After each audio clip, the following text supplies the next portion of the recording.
Brothers, how y'all doing this Sabbath? Good. And brothers and sisters online, we say shalom to you all. As we know, some of you may be sneaking out the house this Friday. Is it Friday? Or is it Thursday? When is Thursday night? Don't sneak out the house Thursday night to celebrate New Year's Eve. Don't do that. Some of us might see you. I want to open up with 2nd Ezra chapter 15. 2nd Ezra 15, I want to begin at verse 35. 2nd Ezra chapter 15 and verse 35.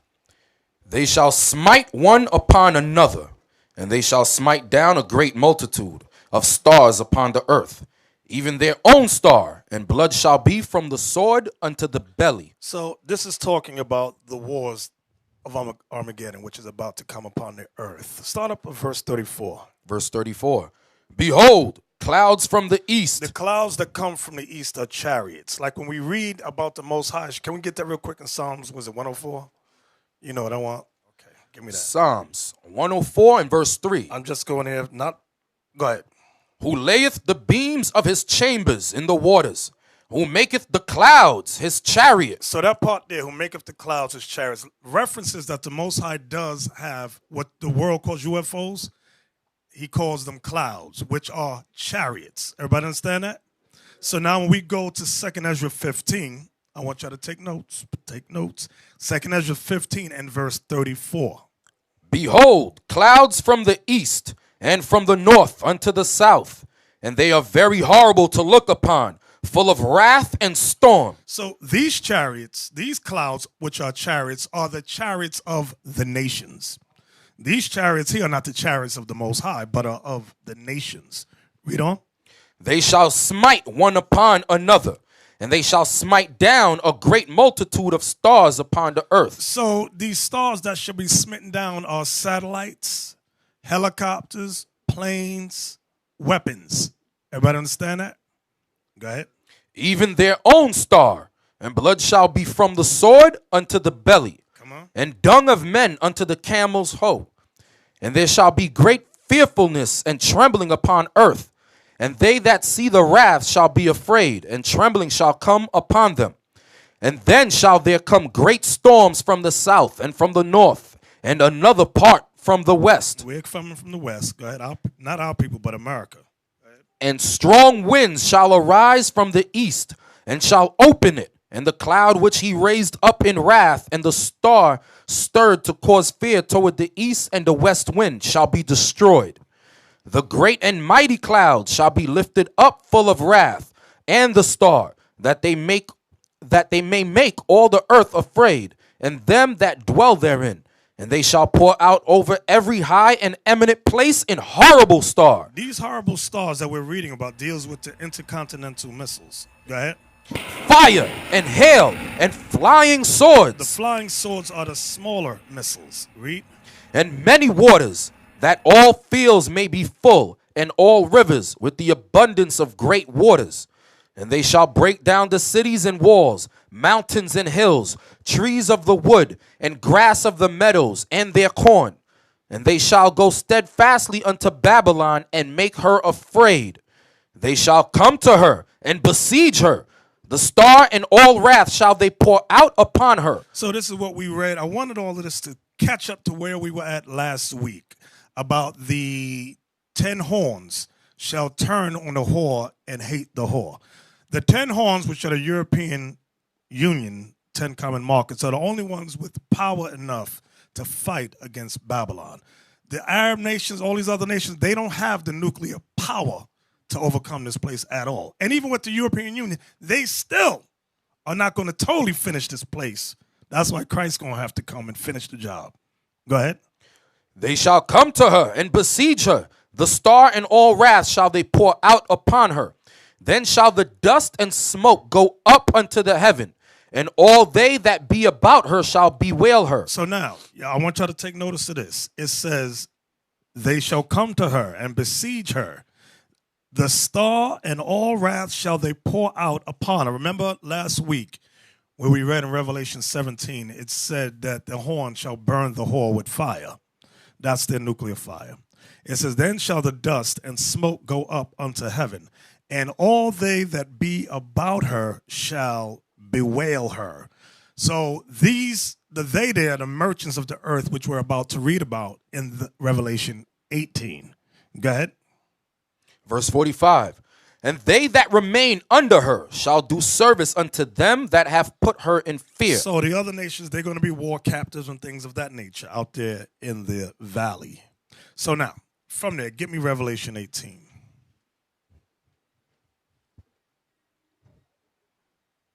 The valley of Jehoshaphat is what I was making reference to. Revelation 18 and 2. Revelation chapter 18 Start at 1. Verse 1. And after these things I saw another angel come down from heaven, having great power. So now remember, John is on the island of Patmos. He just seen a vision of the beast with 7 heads and 10 horns attack the whore that sat upon the great red beast. Everybody familiar with that? Hello? All right. So now, we're in chapter 18, verse 1, one more time. And after these things I saw another angel come down from heaven, having great power, and the earth was lightened with his glory. And he cried mightily with a strong voice, saying, Babylon the great is fallen, and is become the habitation of devils, and they hold of every foul spirit, and a cage of every unclean and hateful bird. So now what's his name? John sees the vision of Babylon, which is America, being destroyed. Now, sometimes I hear brothers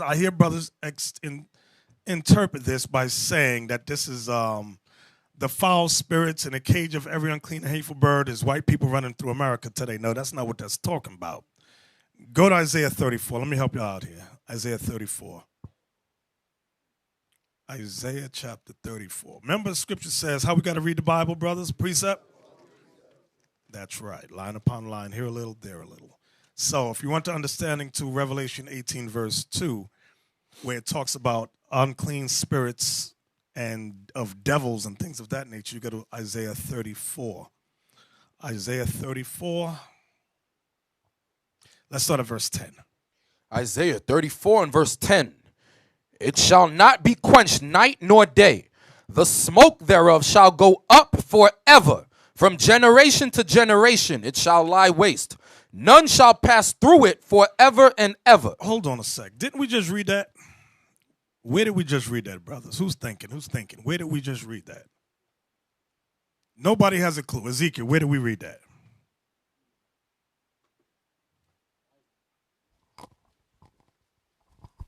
We just read that in 2nd Ezra 15. Right. Let's get that. 2nd Ezra 15. I know some of y'all fell asleep already. 2nd Ezra 15 and verse 44. 2nd Ezra 15 verse 44.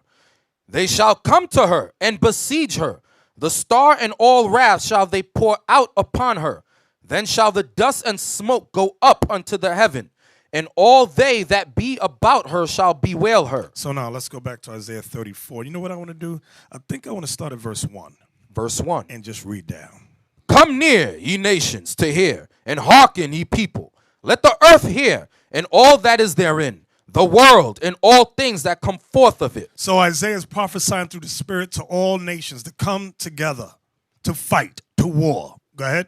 For the indignation of the Lord is upon all nations. And the reason he's gathering all nations, not for nothing nice, but because God is angry at all the nations. Read. And his fury upon all their armies. He hath utterly destroyed them. He hath delivered them to the slaughter.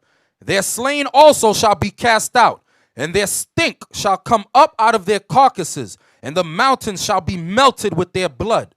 And all the host of heaven shall be dissolved, and the heavens shall be rolled together as a scroll. When you see the heavens rolled together as a scroll, that's that mushroom cloud. That's a bomb effect, an atom bomb or nuclear bomb in these days and ages. A nuclear bomb effect. It rolls like a scroll. Everybody understand that? Read. And all their hosts shall fall down as the leaf falleth off from the vine. So now what is the host that shall fall? What's up there that's going to fall down? Is it talking about trees? What is it talking about? You, Obadiah. Shalom. He's talking about the satellites. Right. They're satellites. They have planes up there also. They got things up there. The Most High said it's going to fall down. Come on, Captain. And all their hosts shall fall down, as the leaf falleth off from the vine, and as a falling fig from the fig tree. Come on. For my sword shall be bathed in heaven. Behold, it shall come down upon Idumea, and upon the people of my curse to judgment. So let's look up Idumea. On the side, let's look up Idumea. I want to go to Google, look up Idumea in the Jewish library. Ancient Jewish cities and regions, Idumea. Then it says /Edom. So Idumea is Edom. Idumea is the Greco-Roman name for Edom.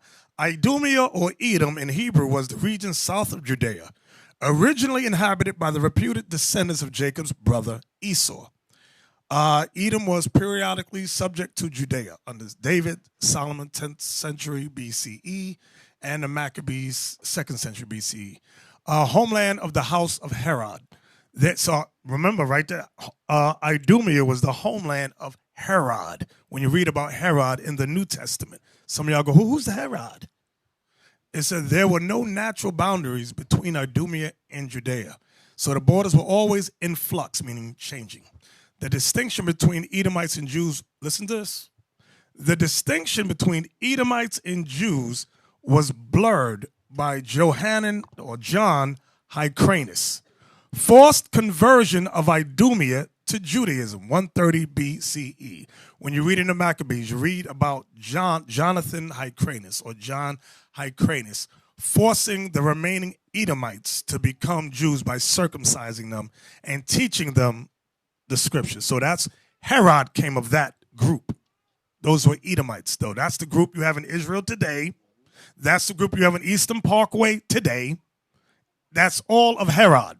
Okay? Then you have a group of them that came from Georgia, Russia, the Khazars, who followed Judaism. But it's the same people. All right. That's all I want. Do me a favor. Go from there and look up Bozrah on Google. Go to Google. B-O-Z. You know I can't spell. All right. I ain't going to read all of that. Bozrah is an ancient biblical city in southern modern-day Jordan, adjacent to the modern town of Busira. That's not what I want. Let me go down. Okay, Bozrah was the capital city of Edom. That's what I wanted. Bozrah was the capital city of Edom. According to the Old Testament, the city was the homeland of Jacob's twin brother Esau.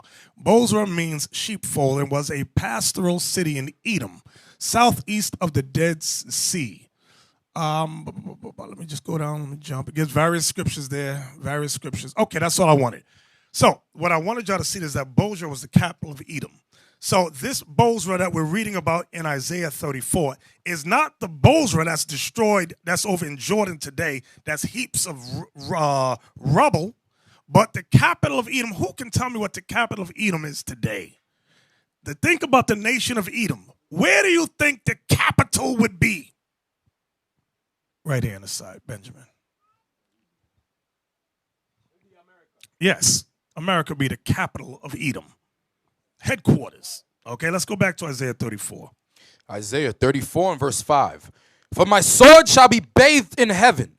Behold, it shall come down upon Idumea and upon the people of my curse to judgment. Right. Edom is the people of his curse because they have no, give me that in the Bible dictionary. They are the only neighbors of the Israelites who don't receive any, you know I can't quote. No mercy from God. Somebody, who got it for me? Somebody get it for me. Who got a Bible dictionary? Edom, Edomites, the nation and its people who were the descendants of Esau. He founded the country, so his name is equated with Edom. Can we jump down near the bottom where it says Edom figures prominently of prophetic something? Edom figures prominently in the prophetic scriptures as the scene of great future judgments. Mm-hmm. See notably Isaiah 34, 5, 6, 63, and 1. She is the only neighbor of the Israelites who was not given any promise of mercy from God. That's what I wanted right there. So now, Captain Isaac, can we go back? Thank you, Captain Yashua. Thank you. I appreciate it for you helping us. Isaiah 34:5 again. Isaiah 34:5. For my sword shall be bathed in heaven. Behold, it shall come down upon Idumea and upon the people of my curse to judgment. Now we understand what that curse is. Okay, it ain't just their looks. It's more than that. They're the only one who gets no mercy from God. And think about it. Every other nation is going to get some type of mercy, but not Edom. Not that one. Dang. Verse 6. You need to wonder why. Why is it that the Most High said that about Edom as opposed to everybody else? And how come they never talk about that in churches? They don't bring that up at all. Right. The answer is in Genesis 25. He just tells you because they were created that way. It had nothing to do with what they did or anything. The Most High made them to receive his judgment. Period. Romans 9 also. Right. Exactly. They were fitted for that thing. It was nothing that they could do to get out of it. Right. Right. Romans 9 explains that they were fitted for destruction. Fitted means created for destruction. That was their purpose. Where we at, Captain? Verse 6. All right. The sword of the Lord is filled with blood. It is made fat with fatness, and with the blood of lambs and goats, with the fat of the kidneys of rams. For the Lord hath a sacrifice in Basra. Let me ask y'all a question about that verse. Does this mean Christ is going to come down and chop up lambs and goats and rams? And is that what he's talking about? Who is Christ coming to kill? Is it animals? Is it goats running around? Bah! Oh, Michael, grab that thing and kill it. What is the sacrifice that he's going to have? Nobody knows? Go right up to verse 2. It says, for the indignation of the Lord is upon all nations. Thank you. Thank you. Thank you. And remember, stay right there, Joseph. He's gathering all the nations to do what with them? Not to have a barbecue. It is going to be a barbecue. But they're going to be the main course. Go ahead, Josiah. You got other key words in the verse.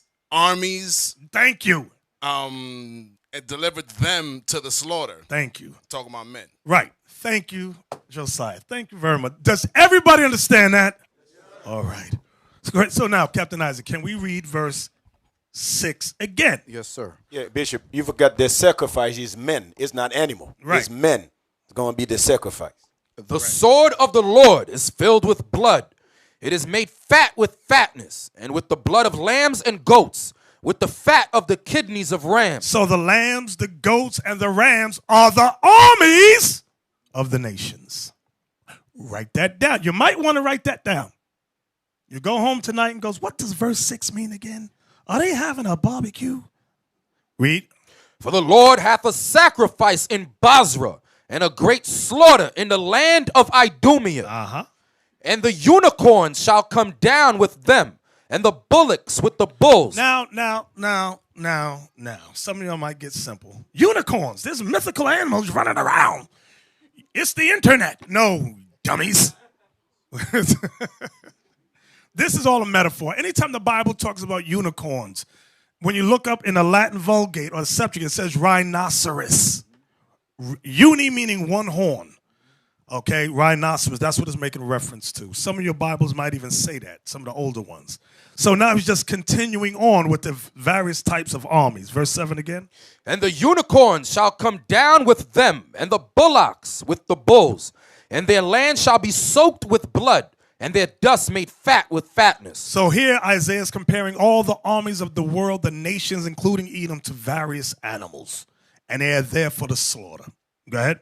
For it is the day of the Lord's vengeance, and the year of recompenses for the controversy of Zion. Now, verse 8 is very important because there's a great, if you never watch the news, you see a controversy regarding who does the land of Israel belong to.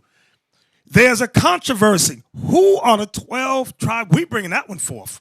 Who is the 12 tribes of Israel, and where are they? I was watching TV last night with, who was with me? Officer Barnabas and Joel. And they have a thing on Netflix where Esau is, I'll tell you, they're the devil the Bible speaks of. But they're going through, trying to find who the 12 tribes, who the Israelites are. And they come across South Africa, and there's a tribe called the Lemba. And the Edomite doesn't believe this one particular guy whose name I can't remember. The guy gets up yelling and screaming, and the Edomite goes, all right, let me take your DNA. He takes DNA from a lot of them. He says, all right, 50% of y'all is of Cohen. They all happy, clapping their hands. I'm like, what the hell is this? In order to check DNA, you got to compare it with somebody. So they compare their DNA with Esau's DNA. I said, what the hell is this? Nobody could figure out this is stupid. This is rubbish. Nobody could figure that out. And they all clapping, banging bongos and drums. I said, they crazy. Insane. Negro hasn't figured out that Christmas is satanic. Exactly. So they ain't going to figure that out. You're right about that. Where we at, Captain? Verse 8. For it is the day of the Lord's vengeance, and the year of recompenses for the controversy of Zion. If you want to prove you Israel, does the Bible say go get your DNA checked? What does the Bible say? How do you prove you Israel, brothers? The curse of Deuteronomy 28. That's how you prove you Israel. Not, let me go to the white man and ask him, please, Mr. White Man, can you rub the spit and saliva out of my mouth and check it? Y'all crazy. Insane. Read on. And the streams thereof shall be turned into pitch, and the dust thereof into brimstone, and the land thereof shall become burning pitch. It shall not be quenched night nor day. The smoke thereof shall go up forever. So the smoke here shall go up forever. Forever, ever, ever, forever. Like we just read in 2nd Ezra chapter 15. Did we just read that? Go ahead. From generation to generation it shall lie waste. None shall pass through it forever and ever. So now, here's another thing. You get these morons who say, oh, this is talking about Babylon over in Iraq. Are people in Iraq today? Yes. So this ain't talking about that. They say, oh, it happened already when the Persians destroyed Babylon. I'm like, hello, but people live there. This says smoke shall go up forever and ever, and nobody shall live there. Oh. People are stupid watching these dumb Jimmy Swaggart, Rex Humbard, what's that other demon's name? You got with Rex Seller. What's his name? I know Rex Humbard. Jack Van Van John Hagee, foolishness. Dumb. Steve Perry, there's another Edomite. Come on. Verse 11. But the cormorant and the bittern shall possess it. The owl also and the raven shall dwell in it. And he shall stretch out upon it the line of confusion and the stones of emptiness. So the line of confusion, the stones of emptiness is hip talk, meaning it's going to be, how did this place ever rise and rule the planet? How did that happen? Is this the man that made the earth to tremble? These people that was over here? Yes, them people that was over here. That's the reason why it says there's a mystery, because they still have that mystery. They can never believe that this is the place. Exactly. Yep. Read on. Verse 12. Now, I want you to remember verse 11. One more time. I want to read that again. But the cormorant and the bittern shall possess it. The owl also and the raven shall dwell in it. And he shall stretch out upon it the line of confusion and the stones of emptiness. Come on. They shall call the nobles thereof to the kingdom, but none shall be there. And all her princes shall be nothing. And thorns shall come up in her palaces, nettles and brambles in the fortresses thereof. Y'all saw that movie Legend? Was it Legendary? With Will Smith. What's the name of it? I Am Legend. You saw how when there's no people there, and just for example, somebody going, oh, it's talking about legend. No. I'm just giving an example how you saw creatures all in there, and you see the trees growing across the streets and all of that, and the buildings. Y'all understand what I'm saying? Go ahead. And thorns shall come up in her palaces, nettles and brambles in the fortresses thereof. And it shall be in habitations of dragons and a court for owls. Who knows what it's talking about when it says, we already explained unicorns, meaning rhinoceroses, but now I want to see who has a thought about dragons. Does it mean Leviathan is going to be chilling out over there? What does it mean by dragons? Leon, Officer Leon. Serpents. Correct. When you look it up, it says serpents. Serpents, poisonous snakes. Animals within the snake family. Write that down so you don't go, oh, I'm confused. Come on. Verse 14. The wild beasts of the desert shall also meet with the wild beasts of the island. And the satyr shall cry to his fellow. The screech owl also. The satyr's going into goats. Go ahead. The screech owl also shall rest there, and find for herself a place of rest. There shall the great owl make her nest, and lay and hatch, and gather under her shadow. There shall the vultures also be gathered, every one with her mate. Now let's go back to Revelation 18. Now that we've gone through Isaiah 34, when we get to Revelation 18 and verse 2. Revelation 18, verse 2. And he cried mightily with a strong voice, saying, Babylon the great is fallen, and is become the habitation of devils. And they hold of every foul spirit, and a cage of every unclean and hateful bird. This is what we just read in Isaiah 34 about the Cormorant, the dragon, which is going into where it says habitation of devils, poisonous serpents, poisonous snakes. Everybody understand that? Everybody with me? Okay, let's read on verse 3. For all nations have drunk of the wine of the wrath of her fornication, and the kings of the earth have committed fornication with her, and the merchants of the earth are waxed rich through the abundance of her delicacies. Read it one more time. For all nations have drunk of the wine of the wrath of her fornication. What is the wine? The wine and the wrath is really going into the same thing, but since I broke it down separate last week, I'm going to break it down separate again today. Where is the precept that explains the wine? The wine is referring to lies. Where did we go? Micah 2:11. Very good. Let's read that for us, Captain. Micah chapter 2 verse 11. If a man walking in the spirit and falsehood do lie, saying, I will prophesy unto thee of wine and of strong drink, he shall even be the prophet of this people. Very good. So the word wine makes reference to lies, falsehood. So now, read Revelation 18 and 3 one more time.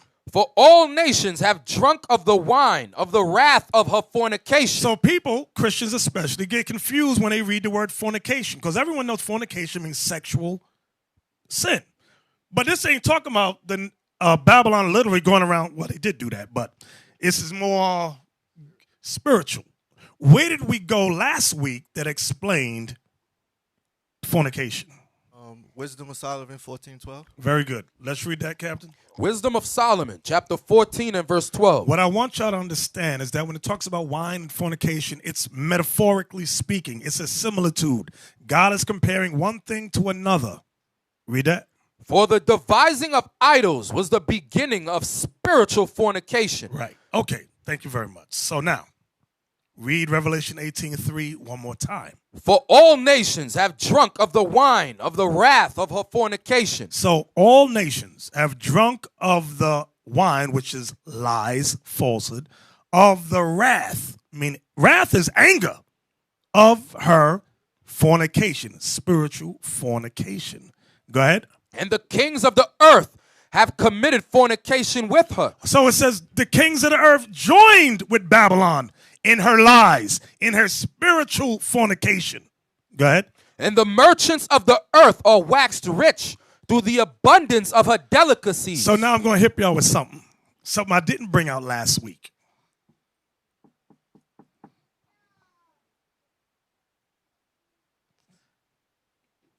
The main wine. Listen good to what I'm about to say. You listening? You listening? The main wine that the nations drunk of, which means they accepted it, that's going to bring the wrath of God upon them.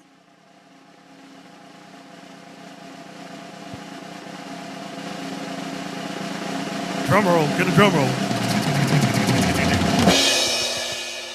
Get me Psalms 83. The Spirit took me there. You want verse 1, Elder? Yeah, let's start at verse 1. The book of Psalms, chapter 83 and verse 1. Keep not thou silence, O God. Hold not thy peace, and be not still, O God. For lo, thine enemies make a tumult, and they that hate thee have lifted up the head. So they that hate God have lifted up the head, like it says in Deuteronomy 28 and verse 43, where it says, the stranger that is among you shall get up above you very high, and you Israelites shall come down very low. Go ahead. They have taken crafty counsel against thy people. And see that? They have taken crafty counsel against who, brothers? Thy people. Go ahead. and consulted against thy hidden ones. We, the Israelites, are the hidden ones. The truth of who we are has been hidden in the earth. Go ahead. They have said, come, and let us cut them off from being a nation. Verse 4 is very important. Verse 4 one more time. They have said, come, and let us cut them off from being a nation, that the name of Israel may be no more in remembrance. Watch this. Come on. For they have consulted together with one consent. So all the nations came together and agreed with one consent. Go ahead. They are confederate against thee. Now he's going to name the nations. The tabernacles of Edom. That's number one nation right there. They came up with the plan. Remember when the Renaissance came back, when the Renaissance came in force, 1440, 1453, around that area, Edom was the main ones. Edom was the one that had counsel with all the nations. Edom was the ones that sat down with some of the African nations, some of the Arab nations. It was Edom. Read on. And the Ishmaelites. Arabs. Of Moab. Chinese. And the Hagarenes. Egyptians. That's why there's a book called, what's the name of that book? The one you always got. The Beginner's Guide. The Black Holocaust. Can you put that up on the screen for me? The Black Holocaust for Beginners. In this book, they show you how slaves was taken to China, India. So it wasn't just the white man who had us. Many of us know about what the Hamites did to us. We all know what Edom did to us, and some of us know what Ishmael did to us. But very few of us know what the Chinese did to us when we were in slavery. Can you say it on the mic so they can hear you? You remember scripture say all nations come to buy the children of Israel. Yes. They all came. Exactly. Go ahead. Oh, yeah. China. It will be the Tang Dynasty. Had us from 618 to 960. Write that down. It was among the Arabs. The Arabs sold us to them. The Song Dynasty from 960 to 1275. That was the East Africa slave trade. It's the same thing. And the Ming Dynasty. That's who built the Wall of China, with our assistance, of course, from 1368 to 1644 AD. All right. Again, Tang 618 to 960, Song 960 to 1275, and Ming Dynasty from 1368 to 1644 AD. China. Right. Get Isaiah 49:12. Just to further prove what Deacon Ithan was going over. Isaiah 49 and verse 12. Behold, these shall come from far, and lo, these from the north and from the west, and these from the land of Sinim. Sinim is China. Write that down. Sinim is Hebrew for China. Okay. We were in captivity there. Okay. That's why I want y'all, if y'all can, get this book, The Black Holocaust for Beginners, by S.E. Anderson. Thank you. Whose book was this? Was yours, Mike? It goes into in a lot of some good details in that. Okay. So now we was back at Psalms 83. Start at verse 5. Psalms 83 and verse 5. For they have consulted together with one consent. They are confederate against thee. The tabernacles of Edom and the Ishmaelites. So Edom is the white man. Ishmael is the Arabs. Of Moab. Moab is the Chinese. And the Hagarenes. Egyptians. Gabal. African. And Ammon. Japanese. And Amalek. So-called Jewish people. The Philistines. Africans. With the inhabitants of Tyre. Another African family. Assyrians also is joined with them. They have hope in the children of Lot. They have helped the children of Lot, which is Moab and Ammon. Selah. So, all these nations were confederate against us.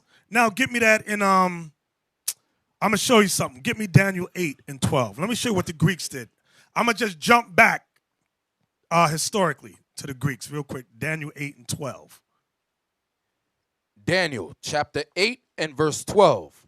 And an host was given him against the daily sacrifice. Now, when you read Daniel 8, it goes in, let me get it first. Bear with me a second. See if I want to start above that. I might not.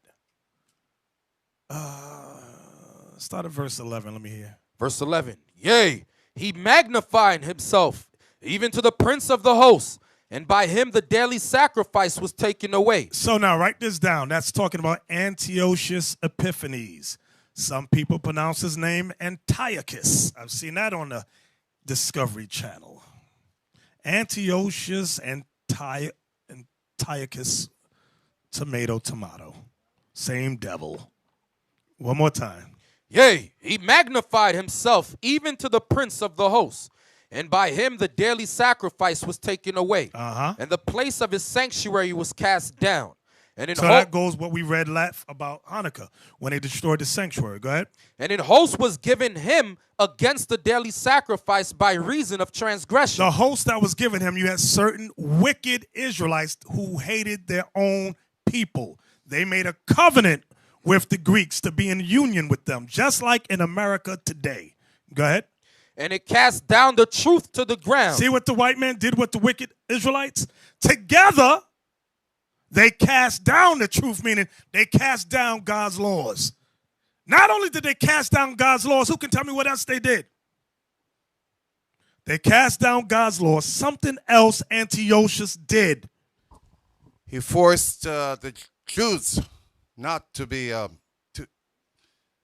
called Greeks. Right, very good. He made our nationality outlawed. He made it outlawed. Get me that. Give me the proof of that. Give me that in 2 Maccabees 6:6. I think I just want to get to the point. Here's the proof. Then we coming right back to Daniel. Is it 6 and 6? Yes, sir. All right.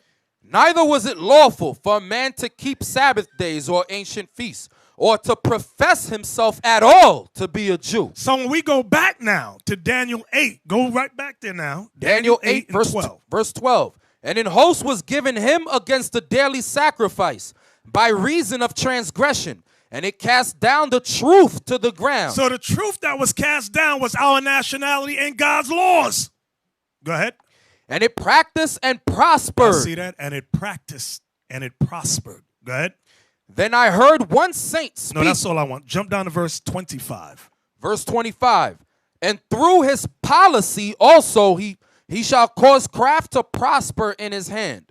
And he shall magnify himself in his heart. And by peace shall destroy many. He shall also stand up against the prince of princes, but he shall be broken without hand. Right, God killed him with an incurable disease. Give me 1 Maccabees 3 and 41. Now, what I'm showing y'all is the wine of the wrath of fornication.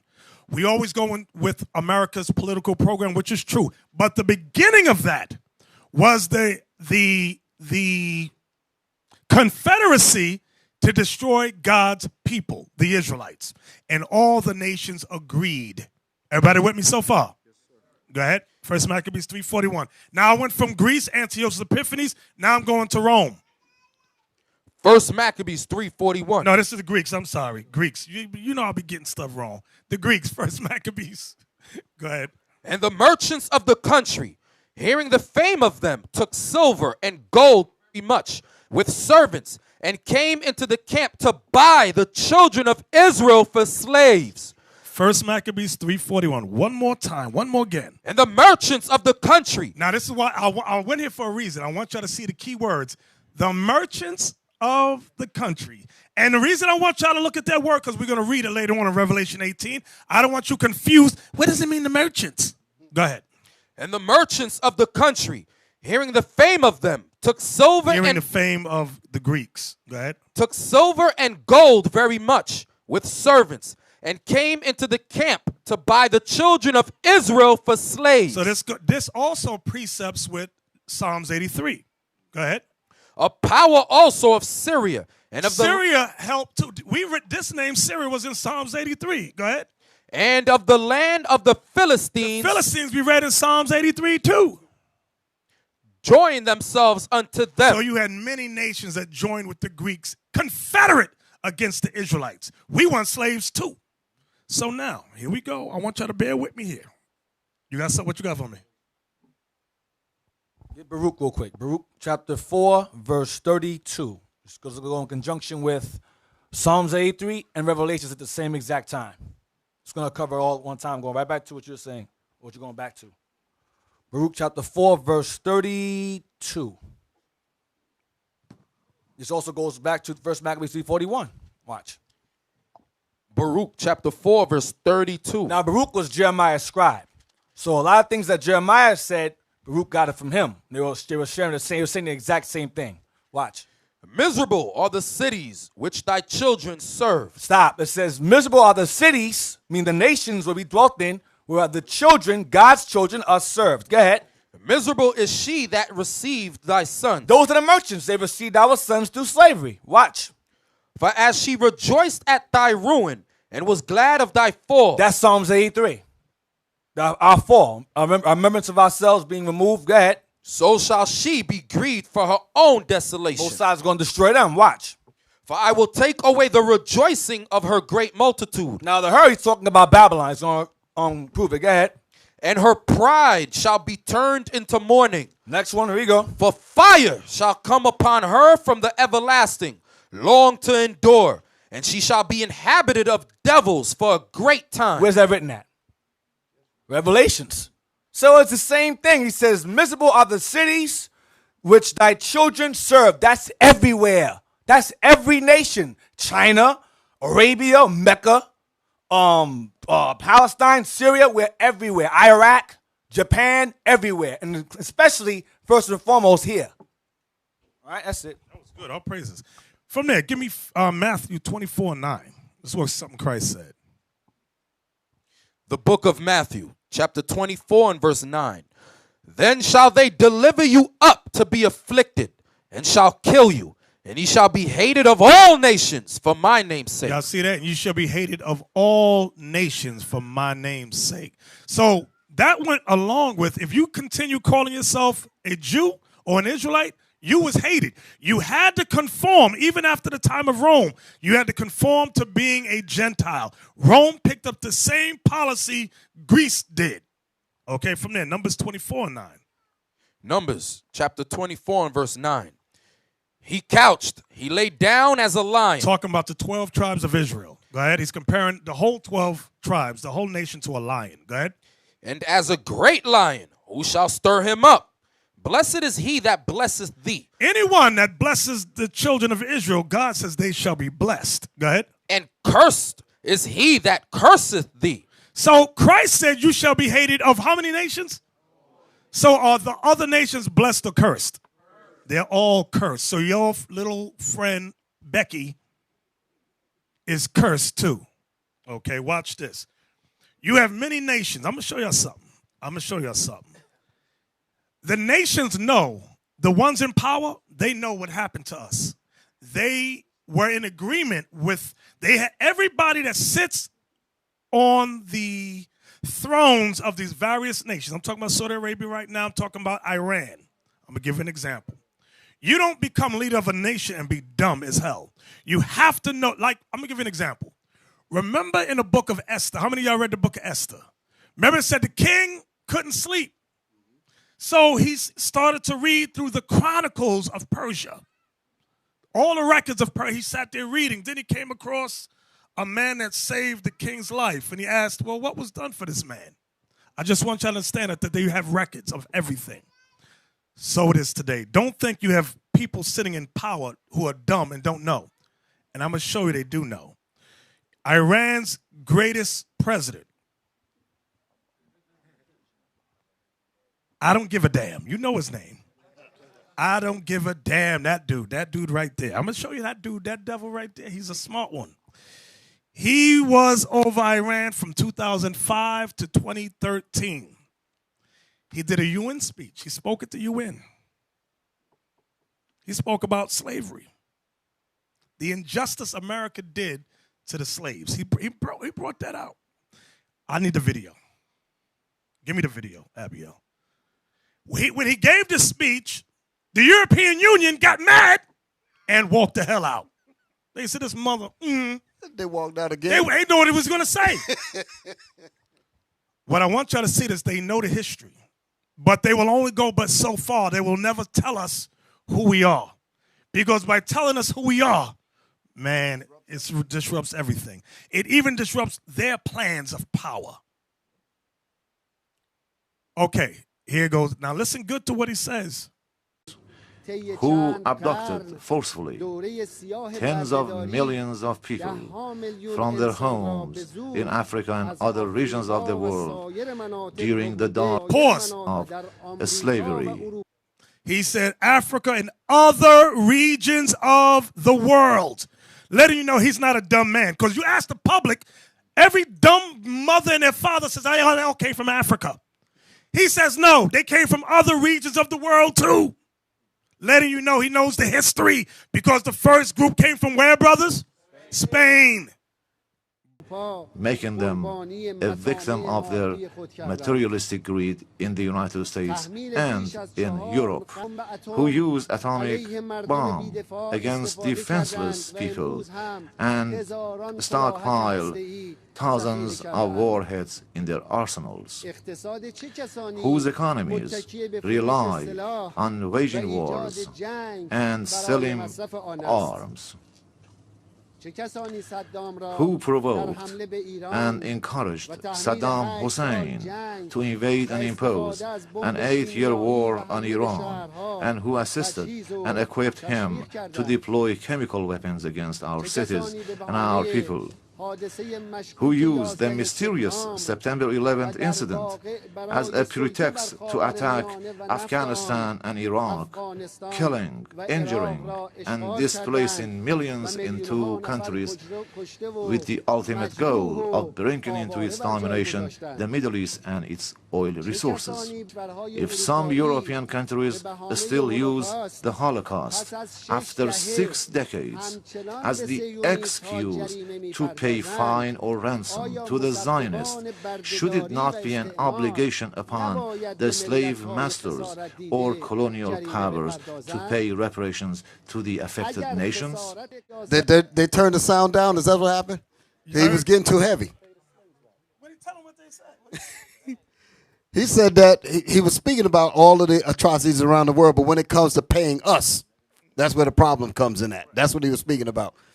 That's when he turned to his constituents, the Edomites in the wild. They said, listen, time for us to get the hell out of here. Exactly. And they start getting up and leaving. They start getting up and leaving. Go ahead. Instead of assigning a fact-finding team, they killed the main perpetrator and threw his body into the sea. Would it not have been reasonable to bring to justice and try openly the main perpetrator of the incident in order to identify the elements and reason behind the safe space provided for the invading aircraft to attack the twin World Trade Towers? Y'all missed that one too. He's talking about Saddam Hussein. He says, why didn't they try him publicly and let him speak publicly for himself to identify the elements of what caused all that turmoil?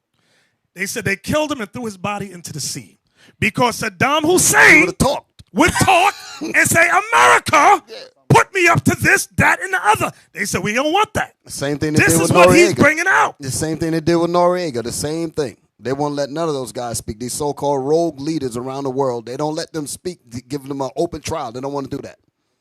Bin Laden, none of them. Exactly. Now, go to the next one. It's from a different angle. I want y'all to see what happens. This is the same speech, but a different angle. European Union delegates to the UN Racism Conference began walking out on Iranian President Mahmoud Ahmadinejad after he denounced Israel and its creation following World War II. They sent migrants from Europe, the United States, and from other parts of the world in order to establish a totally racist government in the occupied Palestine.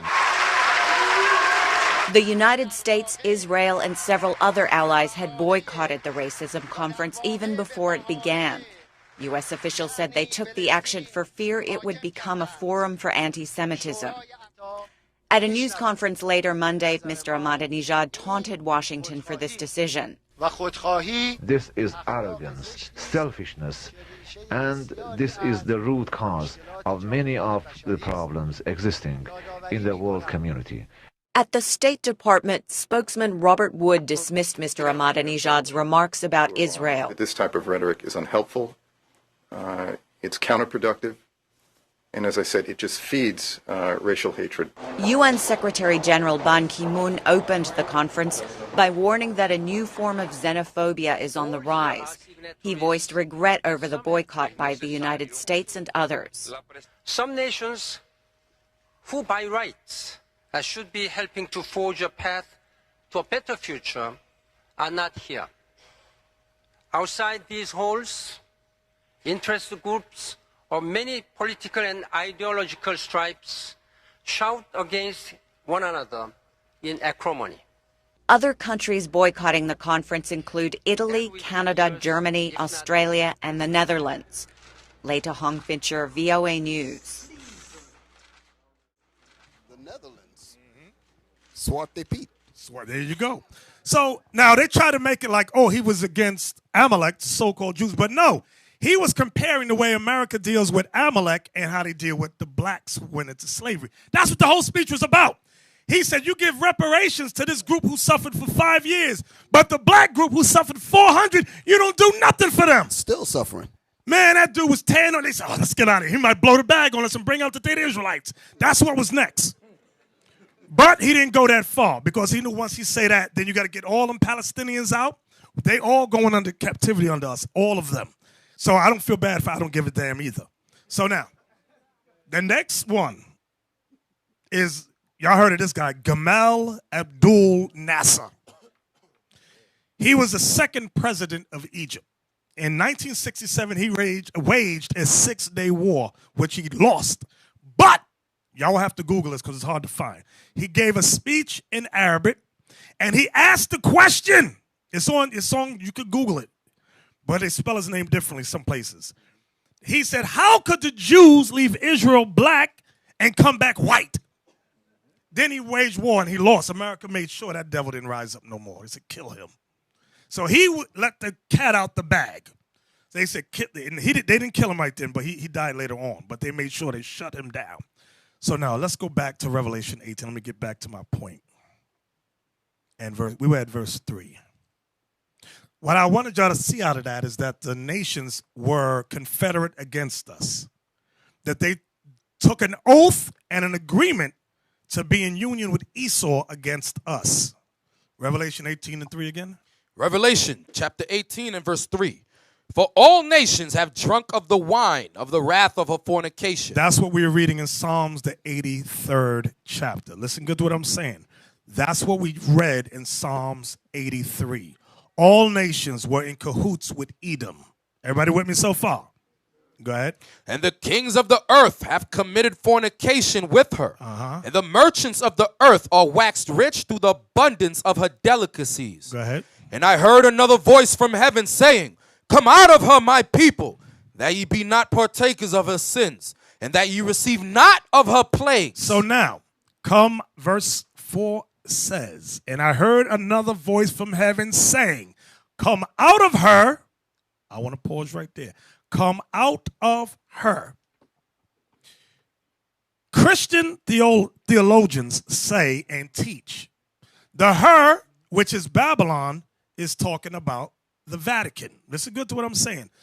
I'm preparing you for stupidity on the streets. I'm preparing you for your stupid parents as well. Because they'll be reading commentaries and, oh, yeah, it's talking about the Vatican. Right. Foolishness. Babylon is America. Let's prove that. Zechariah 2, 6, and 7. This is how you prove it's not the Vatican. Zechariah chapter 2 and verse 6. Ho, ho, come forth and flee from the land of the north. So what you want to write down there is land of the north, meaning North America. Go ahead. Saith the Lord, for I have spread you abroad as the four winds of the heaven. Now he says Israel was scattered as the four winds of heaven. We're everywhere. But he's stipulating and pinpointing the land of the north. This place right here. Go ahead. Saith the Lord, deliver thyself, O Zion, that dwellest with the daughter of Babylon. So it's telling you that the daughter of Zion would dwell with the daughter of Babylon. Now, give me that Psalms 137 to prove who the daughter of Babylon is. Psalms 137, verse 7 or 8, somewhere around there. Psalms 137 and verse 7. Remember, O Lord, the children of Edom, in the day of Jerusalem, who said, race it, even to the foundation thereof. O daughter of Babylon, who art to be destroyed. So Edom is the daughter of Babylon. Back to Zechariah 2 and 6. Edom is the daughter of Babylon. Come on. Zechariah 2 verse 6. Ho, ho, come forth and flee from the land of the north. So the land of the north is North America, where the daughter of Babylon is. Go ahead. Which is Edom. Saith the Lord, for I have spread you abroad as the four winds of the heaven, saith the Lord. Deliver thyself, O Zion, that dwellest with the daughter of Babylon. Deliver thyself. Deliver thyself. Give me Jeremiah 51 and 6. Deliver thyself. Because there's another thought that's new in the earth that says, oh, we're supposed to get our plane ticket and flee to another country. Really? Because we just read that how many nations drunk of this wrath? All of them. All of them. There's no place you can go that's not under America's influence. Come on. You said verse 12, Elder? Verse 6. Verse 6. Jeremiah 51 and verse 6. Flee out of the midst of Babylon. See that? Flee out of the midst of Babylon. And deliver every man his soul. Deliver every man his what? His soul. So this is a spiritual fleeing. It's not a physical fleeing. Deliver your soul. Was that the whole verse? Be not cut off in her iniquity. Be not cut off in her iniquities, which are her sins. For this is the time of the Lord's vengeance. This is the time of the Lord's vengeance. Was that it? He will render unto her a recompense. Okay, back to Revelation now. Back to Revelation 18:4. Revelation 18 verse 4. And I heard another voice from heaven saying, come out of her, my people. Stop. My people. My people. Christianity says you got to know how to shut down the dumb Christian. Everybody is God's people that believes in Jesus. That is not in the Bible. That is some crap you heard on TV. Give me the proof. Give me that in Exodus. Exodus 3 and 10. I want 3 and 10. Exodus 3 and 10. God's people. Who is my people? We're going here to explain my people. Exodus chapter 3 and verse 10. Come now, therefore, and I will send thee unto Pharaoh, that thou mayest bring forth my people, the children of Israel, out of Egypt. It tells you my people is the children of Israel. My people is the children of Israel. From there, get me 2 Chronicles 6, verse 6. To further explain my people. Because Christians are dumb. These Christian theologians are set up agents of the state to keep us in darkness and to make sure that this truth don't go out. 2 Chronicles chapter 6 and verse 6. But I have chosen Jerusalem, that my name might be there, and have chosen David to be over my people Israel. My people Israel. My people Israel. From there, get me Jeremiah 31:1. My people. Jeremiah chapter 31 and verse 1. At the same time, saith the Lord, will I be the God of all the families of Israel, and they shall be my people. They shall be my people. My people. And they shall be, because he was prophesying through Jeremiah. He said, I'm going to end that old covenant and institute a new covenant. And they shall still be my people. That's what he's saying. Give me Matthew 2 and 6. For my people, again, in the New Testament. My people. Christians are dumb. They make me sick. Matthew chapter 2 and verse 6. And thou, Bethlehem, in the land of Judah, art not the least among the princes of Judah? For out of thee shall come a governor that shall rule my people Israel. My people Israel. My people Israel. We went from the Old Testament to the New Testament. So you got to know how to stop Christians in their track. Close their mouths. Back to Revelation 18 and 4 again. Revelation 18 verse 4. And I heard another voice from heaven saying, come out of her, my people, that ye be not partakers of her sins. So it's telling you the children of Israel are in Babylon, in the land of the north. That's what John is saying right there. The Israelites are in the land of the north, according to Zechariah 2, 6, and 7. We are dwelling with the daughter of Babylon, which is who, brothers? Edom, Edom, Edom, Edom. Read it again. And I heard another voice from heaven saying, Come out of her, my people, that ye be not partakers of her sins. That ye be not partakers of her sins. Her sins. Let's read some of her sins. Get me Daniel chapter 7, verse 25.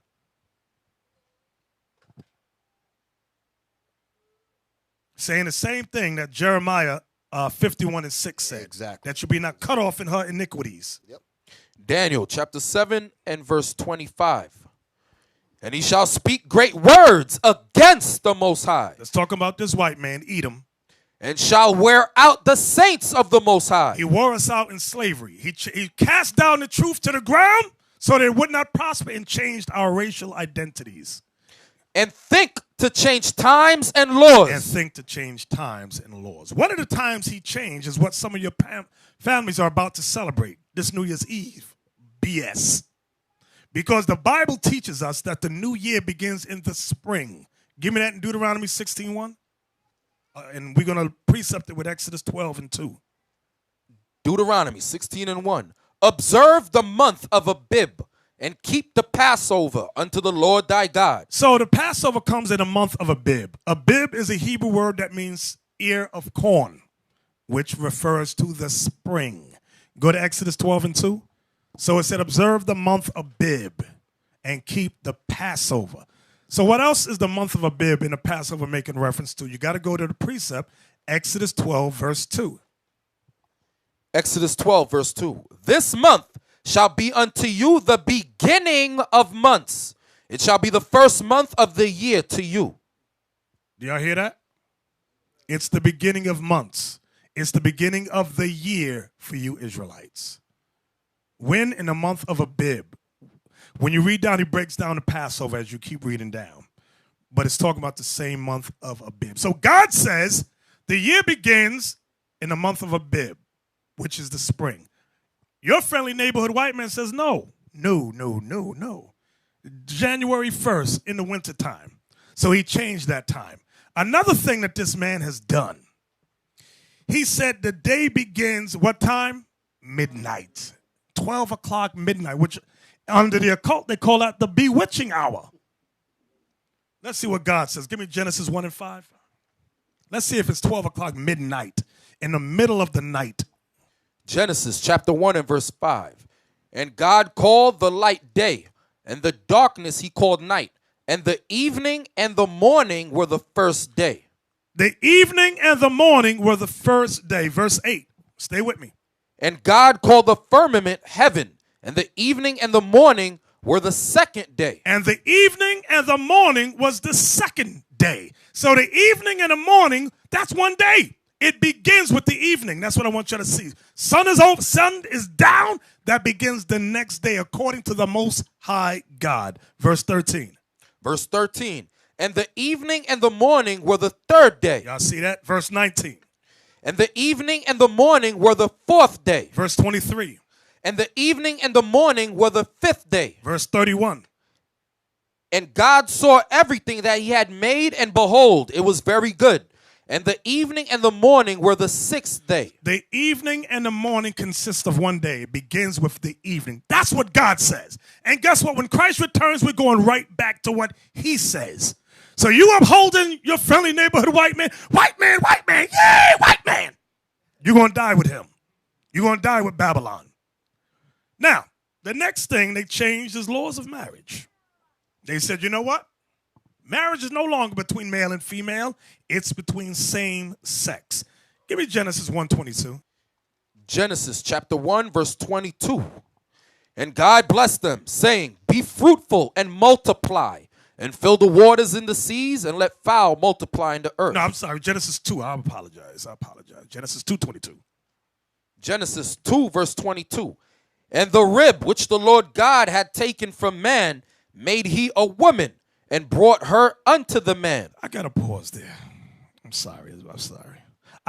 Now, when we came up in the truth, it was taught, because you may hear various Israelite groups teach this, that the rib makes reference to his relative, a close relative like his sister, and God had them banging, and then he closed up the flesh.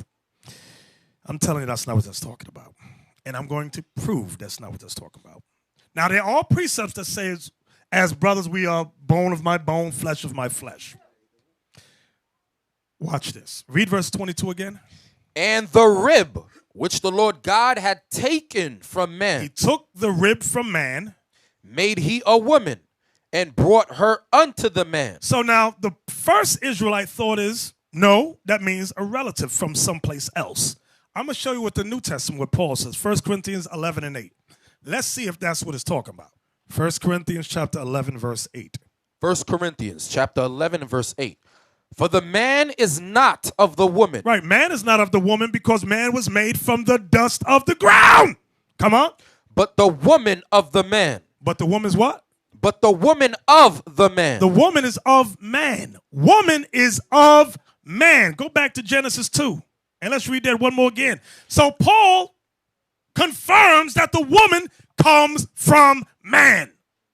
Watch this. Genesis 2:22. And the rib which the Lord God had taken from man made he a woman and brought her unto the man. And Adam said, this is now bone of my bones and flesh of my flesh. She shall be called woman because she was taken out of man. What does woman mean, brothers? It's telling you right there. What does woman mean? Of man. I heard a dumb Israelite say woman means slave, servant to man. I said, that's not what it means. It means of man. She came from man. No, it means she's a servant, brother. Yeah, that's why you ain't got one, right? So, what verse was that? That was verse 23. Read, verse 24. Therefore shall a man leave his father and his mother, and shall cleave unto his wife, and they shall be one flesh. So, the Most High established marriage from Genesis chapter 2 between male and female. America, your friendly neighborhood white man, Babylon the Great, says no. No, no, no, no, no. Same sex. The next thing that how many of you know what the word holiday, the word from holiday is 2 words. Holiday, y'all know what it means? Holiday. Holy day. Holiday means holy day. So when your parents or friends say Christmas is a holiday, they're saying it's a holy day. When they tell you Halloween is a holiday, they're saying it's a holy day. And it's not so. Leviticus 23 verse 2, please. Leviticus chapter 23 and verse 2. Speak unto the children of Israel, and say unto them, concerning the feasts of the Lord, which ye shall proclaim to be holy convocations, even these are my feasts. So here in Leviticus 23, the Most High God gave us a listing of holidays to celebrate. Not only Leviticus 23, but you have Esther. The book of Esther talks about Purim. You have 1 Maccabees chapter 4, talks about Hanukkah, which is also mentioned in John 10. You have the story, Nicanor. You also have, give me another day. It's the day of Simon, thank you. There's many holidays God gave us. But America says, no, we don't want you celebrating any of those. We're going to make up our own holidays based upon ancient evil customs. And our people run headlong. Give me Baruch 1:14. Baruch chapter 1 and verse 14. And ye shall read this book, which we have sent unto you, to make confession in the house of the Lord, upon the feasts and solemn days. So was that the whole verse? Yes, sir. So we were commanded to read regarding the feast of the Lord and the solemn days. Now you get some idiots. I got to talk about your dumb friends again. The retards. Never go full retard. They say that on the solemn days of God, there's to be no gladness. Can somebody, Isaac Captain, get me 2 Chronicles 30 and 21? And then do videos condemning the brothers and the sisters who rejoice on Passover, who dance on Passover, who drink on Passover, who rejoice on Passover. You got it for me? Yes, sir. 2 Chronicles chapter 30 and verse 21. And the children of Israel that were present at Jerusalem kept the feast of unleavened bread 7 days with great gladness. Y'all know what great gladness means? We was partying. I'm telling you, so if you listen to these retard Israelites, you're not supposed to be happy. You're not supposed to be glad. What Bible are they reading? They're They're reading a full retard Bible. And you're a full retard too if you listening to them. Yeah, we supposed to be sad on Passover. What you smiling for, brother? Take that smile off your face. You got to be kidding me. Didn't our Lord and Savior Christ rejoice and sing psalms? It said he sang hymns and psalms. In captivity, you're not supposed to be happy. What you going to say, y'all, Sop? I was going to curse him out, but I ain't going to do that. So, there's more on that, Elder. There's more? Go ahead. Yeah. And the Levites and the priests praised the Lord day by day, singing with loud instruments unto the Lord. So we're supposed to play music and sing and dance and rejoice. God wants to see that. That's the beginning of a repentant heart. He said, look, they're rejoicing in my highness. Everybody understand that? Bishop, you know, that's what the spirit of hatred would do for you. You leave scripture behind thinking you and your own opinions and ideas. That's what spirit of hatred would do. And just in case to cover the bases, we was ruling at this time. In Nehemiah, they did the same thing. They kept the feast in gladness. Esther, Purim with gladness, even in captivity. So don't fall for that line. So now, Revelation 18:4, one more time. Revelation 18 and verse 4. And I heard another voice from heaven saying, come out of her, my people, that ye be not partakers of her sins, and that ye receive not of her plagues. And that you receive. So we're not to partake of her sins like we just mentioned. New Year's Eve, Christmas, the laws of marriage, these holidays they got set up. There's some stuff I know I'm missing. I know I'm missing a whole bunch of stuff. They got food, the pork, the new white meat. People are shrimp. People are running. They changed everything that God says don't do. America says, no, you can do it. It's okay. Right. Thank you. And the Sabbath day, I'm glad. Thank you. I forgot about that. How could I forget about that? They changed the Sabbath from the seventh day of the week to the first day. That's what they did. All right. So, under the Greeks, there was no such thing as freedom of religion. I want everybody to understand it. Under the Greeks, there was no such thing as freedom of religion. That's what we read in 2 Maccabees 6, verse 6. Y'all with me? All right. Rome adopted that same policy after 70 AD and said no freedom of religion. You cannot call yourself Jews. They put us in slavery, changed our identities. Rome did that. Then America and her allies did the same thing. Can you give me that in Revelation 13?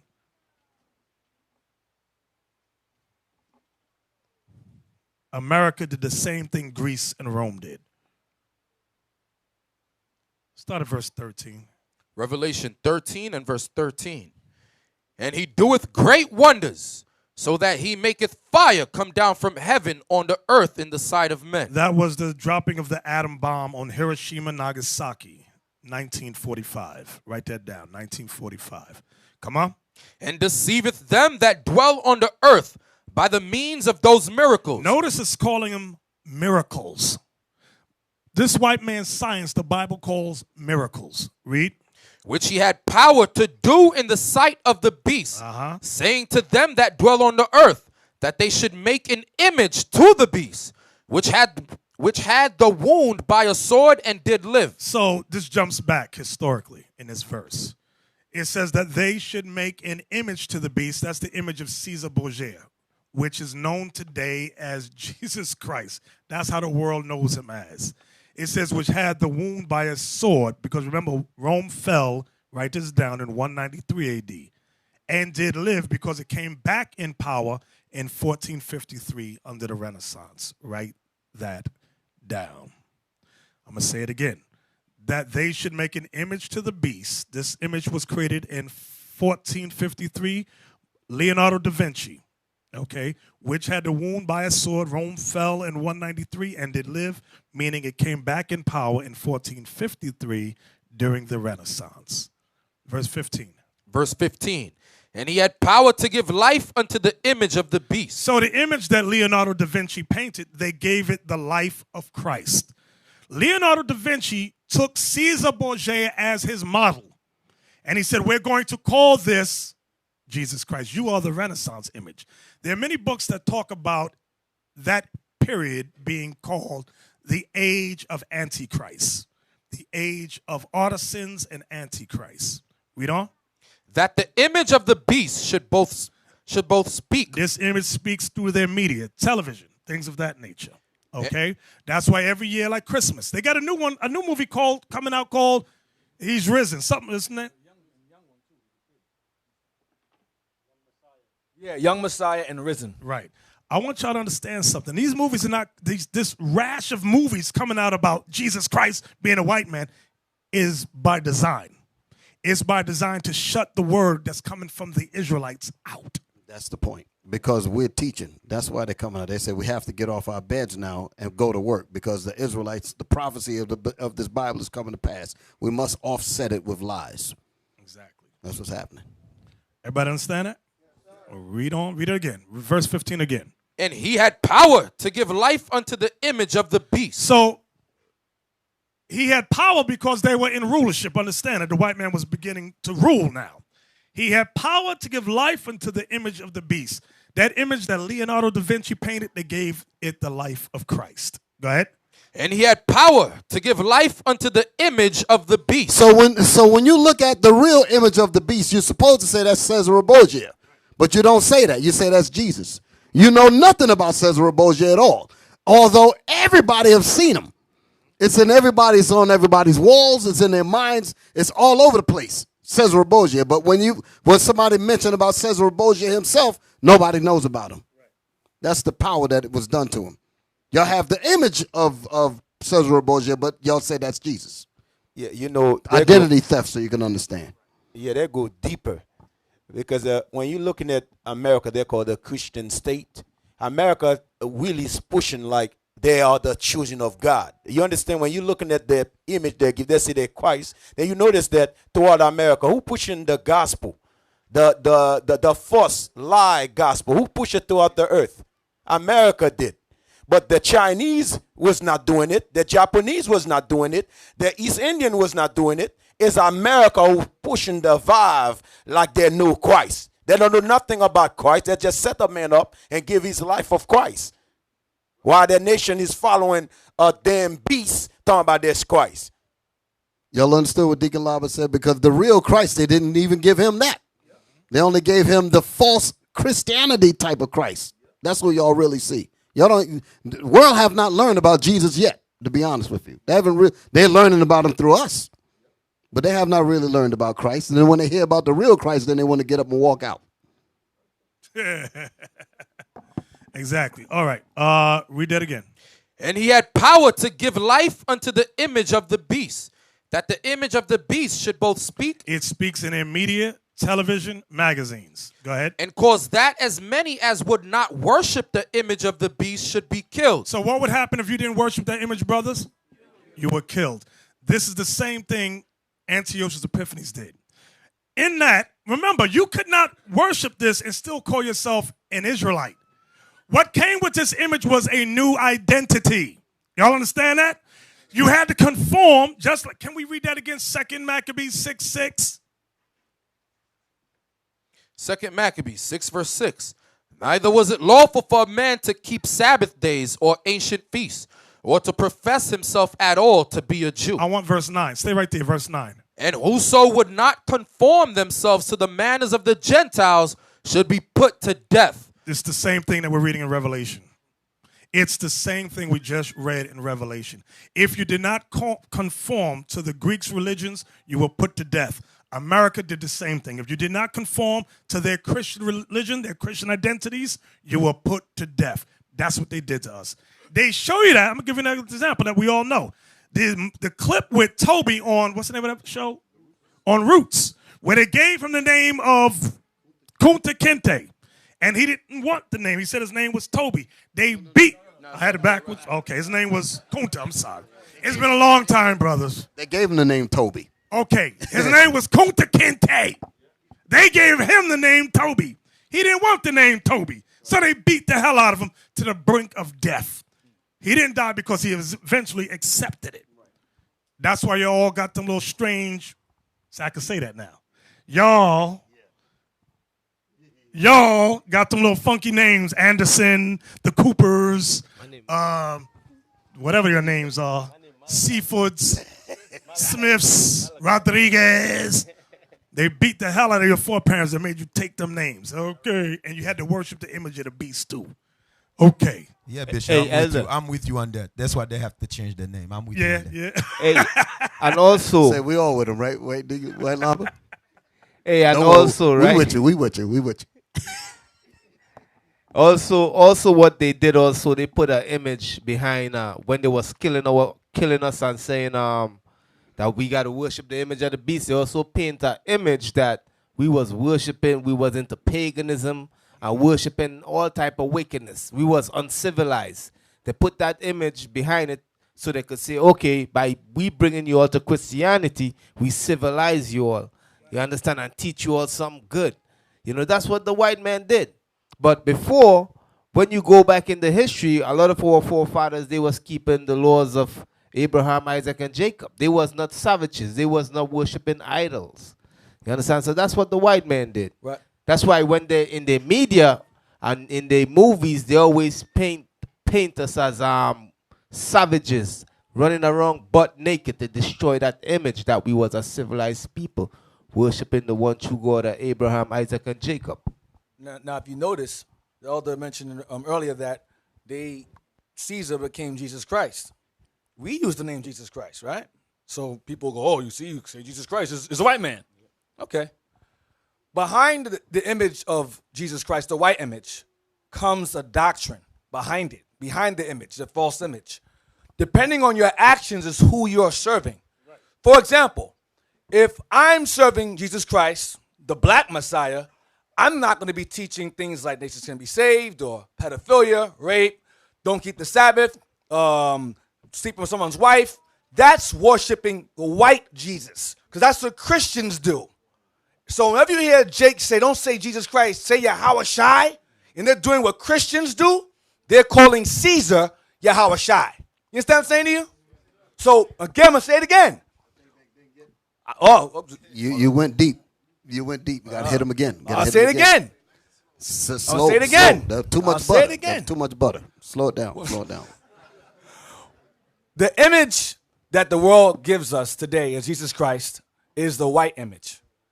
And we call Jesus Christ in this room, the black Messiah, Jesus Christ as well.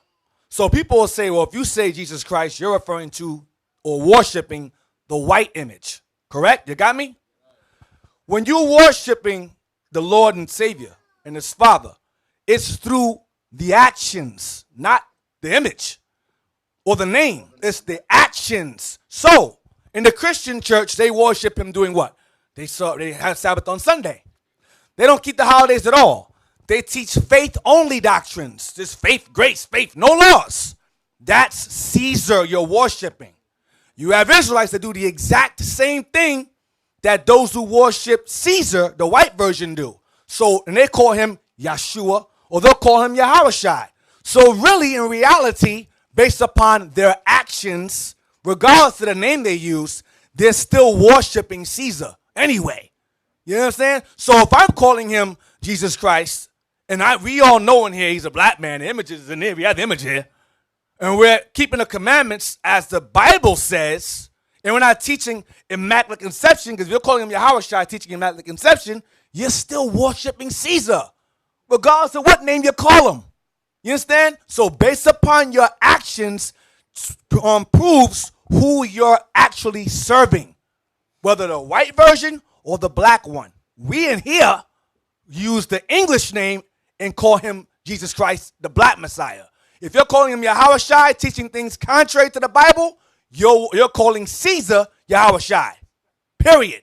That's what I'm saying. Let me ask you a question. Let me ask you whether there's a question. Read that precept again. 2 Maccabees 6 and verse 9. And whoso would not conform themselves to the manners of the Gentiles should be put to death. Then might a man have seen the present misery. Now let's meditate on this thing. Who was the greatest man who ever lived on earth? That all human beings respect. It's Christ, right? For them to put their image up, what they're telling the world, we better than all nation. Because they're using the great men on earth and saying that the great men on earth coming out of us. So the all nation bow down. Remember, right after that, they dropped the bomb, then they make the image to be honored. Like warm is back up again.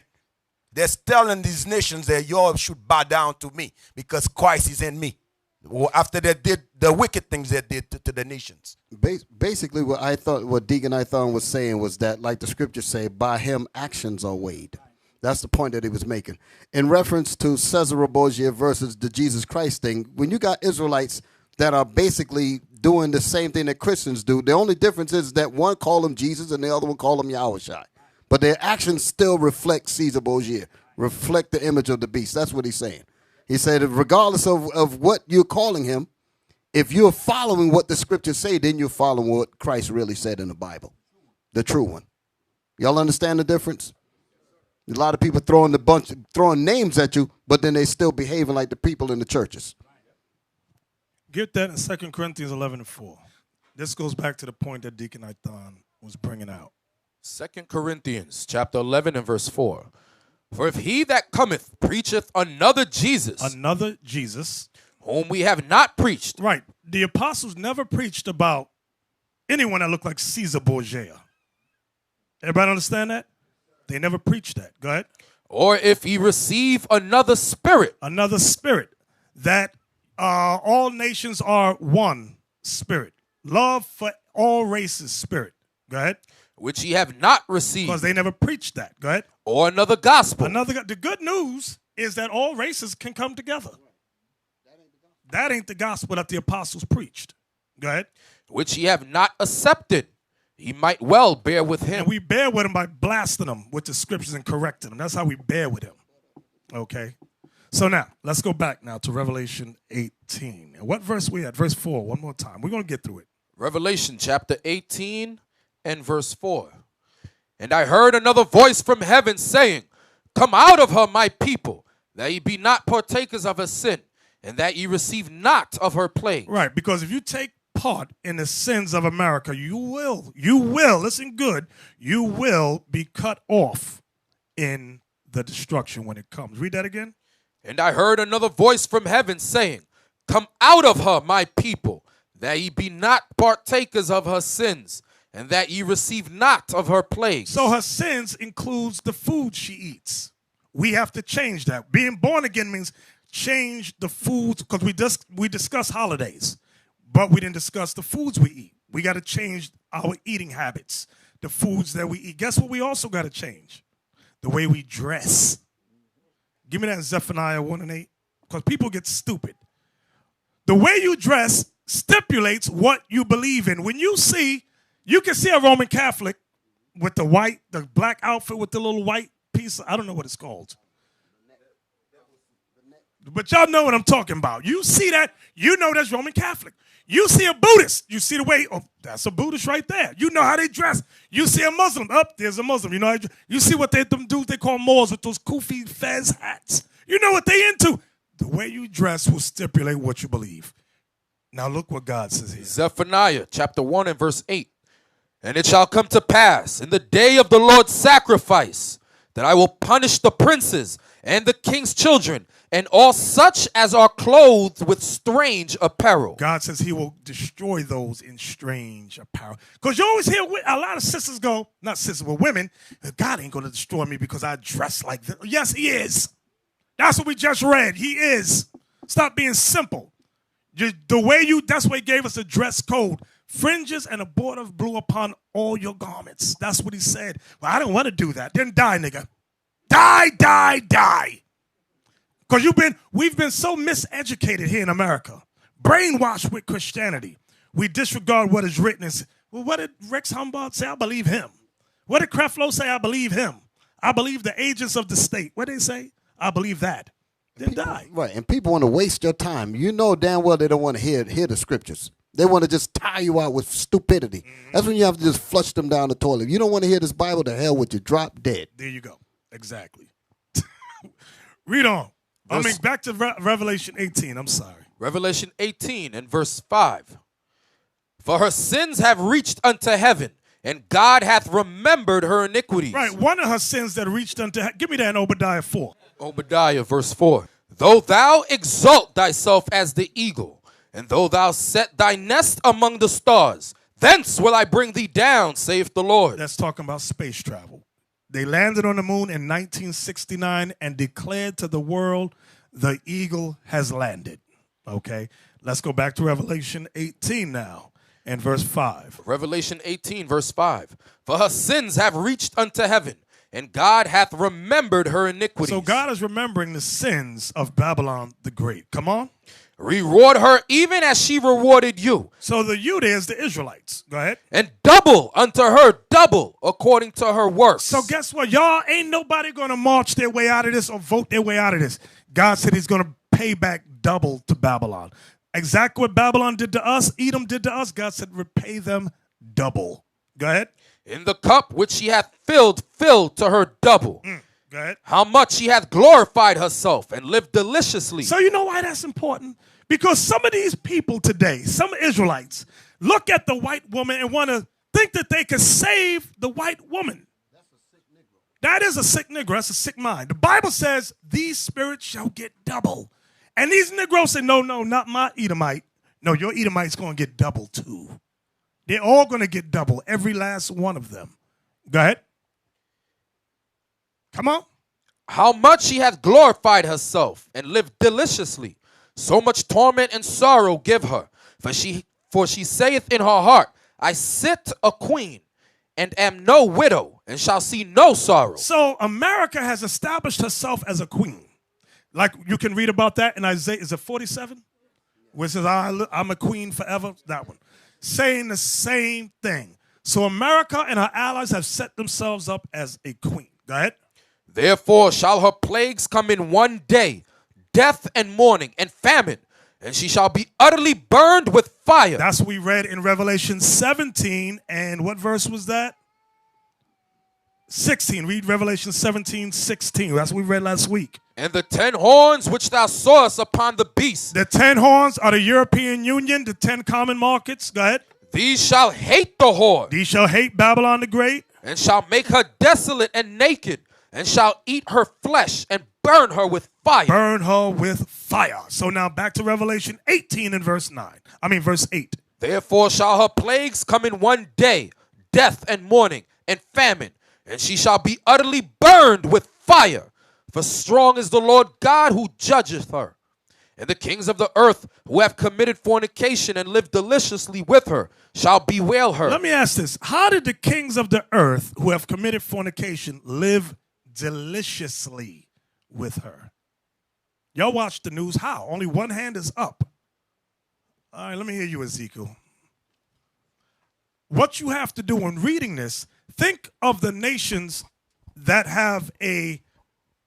Go ahead, just talk. Before I give it away, I'll give it away. They've enjoyed trade, like their traffic, their religions, their policies, their and what has it benefited them? It allows them to come in here, get education, get all kind of programs, get their businesses started, and they go back and build. And it benefits them financially, economically. Yes, Jonah. I was about to say that they get taxed less. Right. They get more benefits. Each time a country trades, they owe a certain cap off of the revenue that they earn. Right. Exactly. You know they got grants for these other nations that come here. You don't got to ask them what is your credit report. They don't need no damn credit report. That's for us. The other nations, you're a Chinaman, you're going to open a Chinese store? How you going to make, if we give you $2 million, how you going to make that back? I open up a store in Niggerville. They go, you're going to make that money back real quick. Here you go. And they give them a grant. And they open up a store. That's what they do. Okay, where were we at, Isaac? Verse 9. And the kings of the earth who have committed fornication and lived deliciously with her shall bewail her and lament for her when they shall see the smoke of her burning. Another way they live deliciously. They got, remember wherever they sent the 12 tribes of Israel as slaves, that was hundreds of years of free slave labor. Y'all realize that built up the economies of these nations? Yeah, but Bishop, they also send their kids here to learn what America and bring it back to their country. That's 2 Ezra 16 and verse 46 about them living deliciously.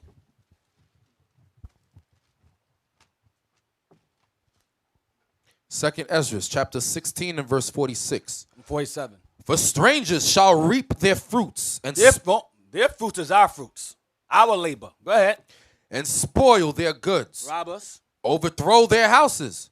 And take their children captives. Took us as slaves. Go ahead.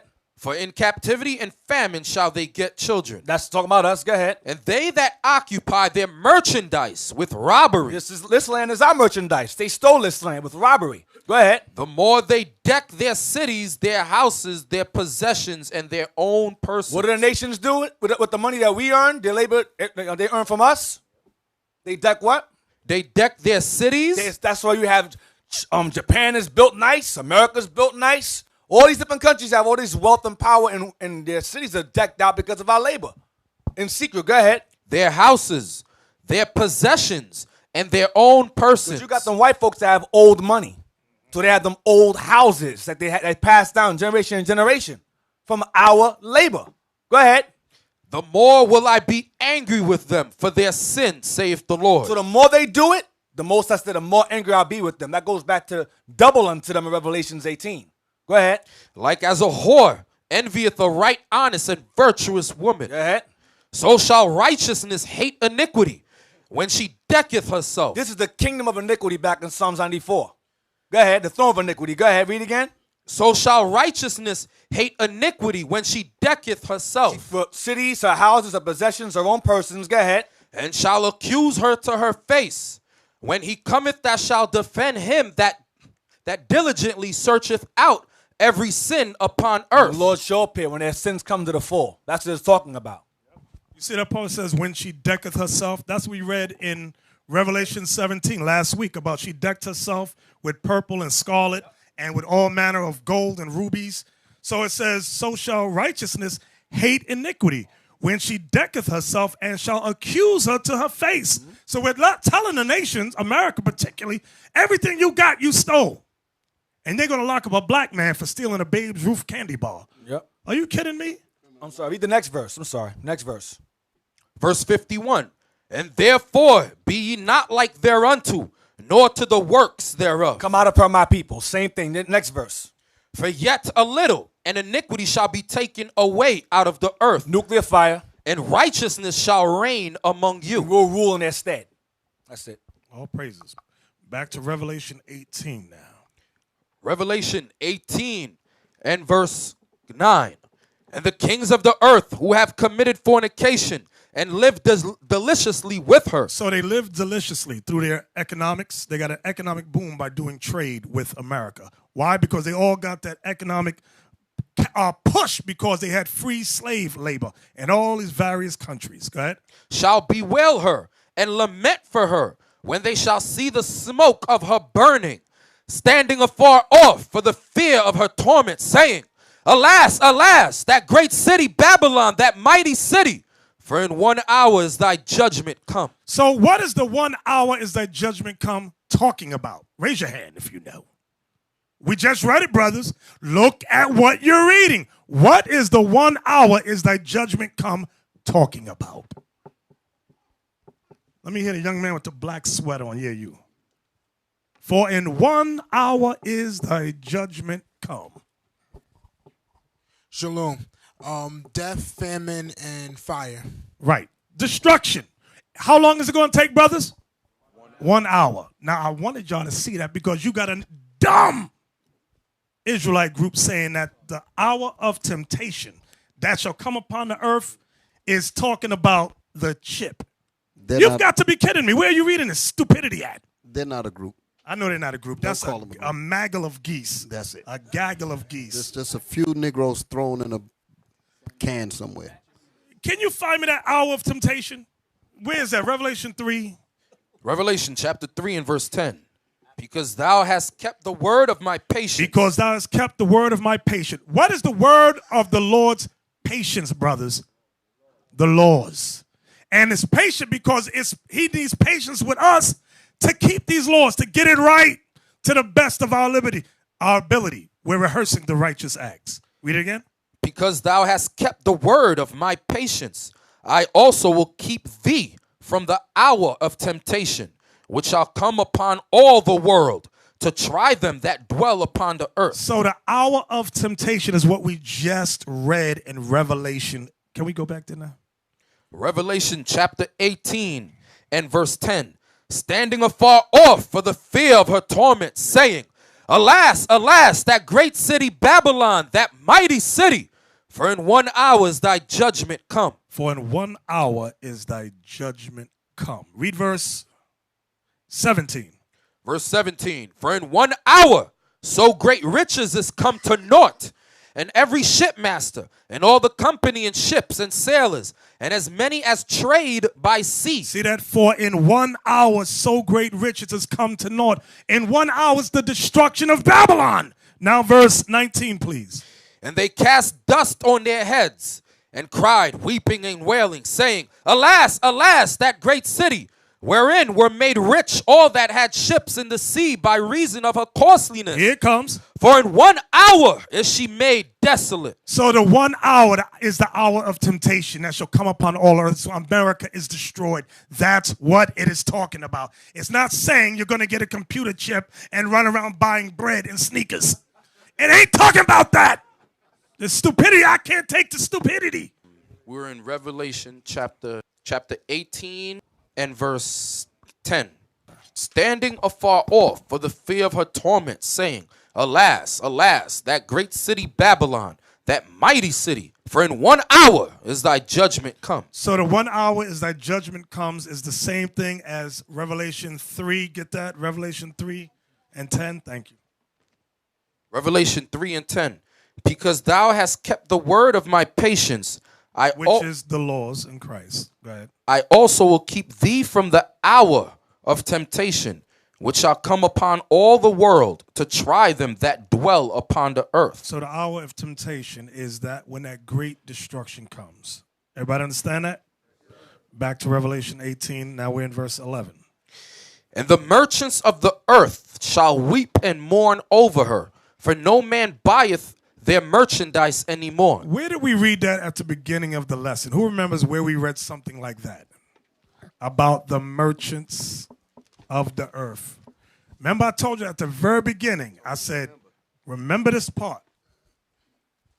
Shalom. 2nd Ezra 15, verse 44. Right. Read that for us, Isaac. 2nd Ezra 15, verse 44. They shall come to her and besiege her. The star in all wrath shall they pour out upon her. Then shall the dust and smoke go up unto the heaven, and all they that be about her shall bewail her. All right, that's what I'm going to go with right now, so forget that. This part here that says, and they that be about her shall bewail her. Go back to Revelation 18.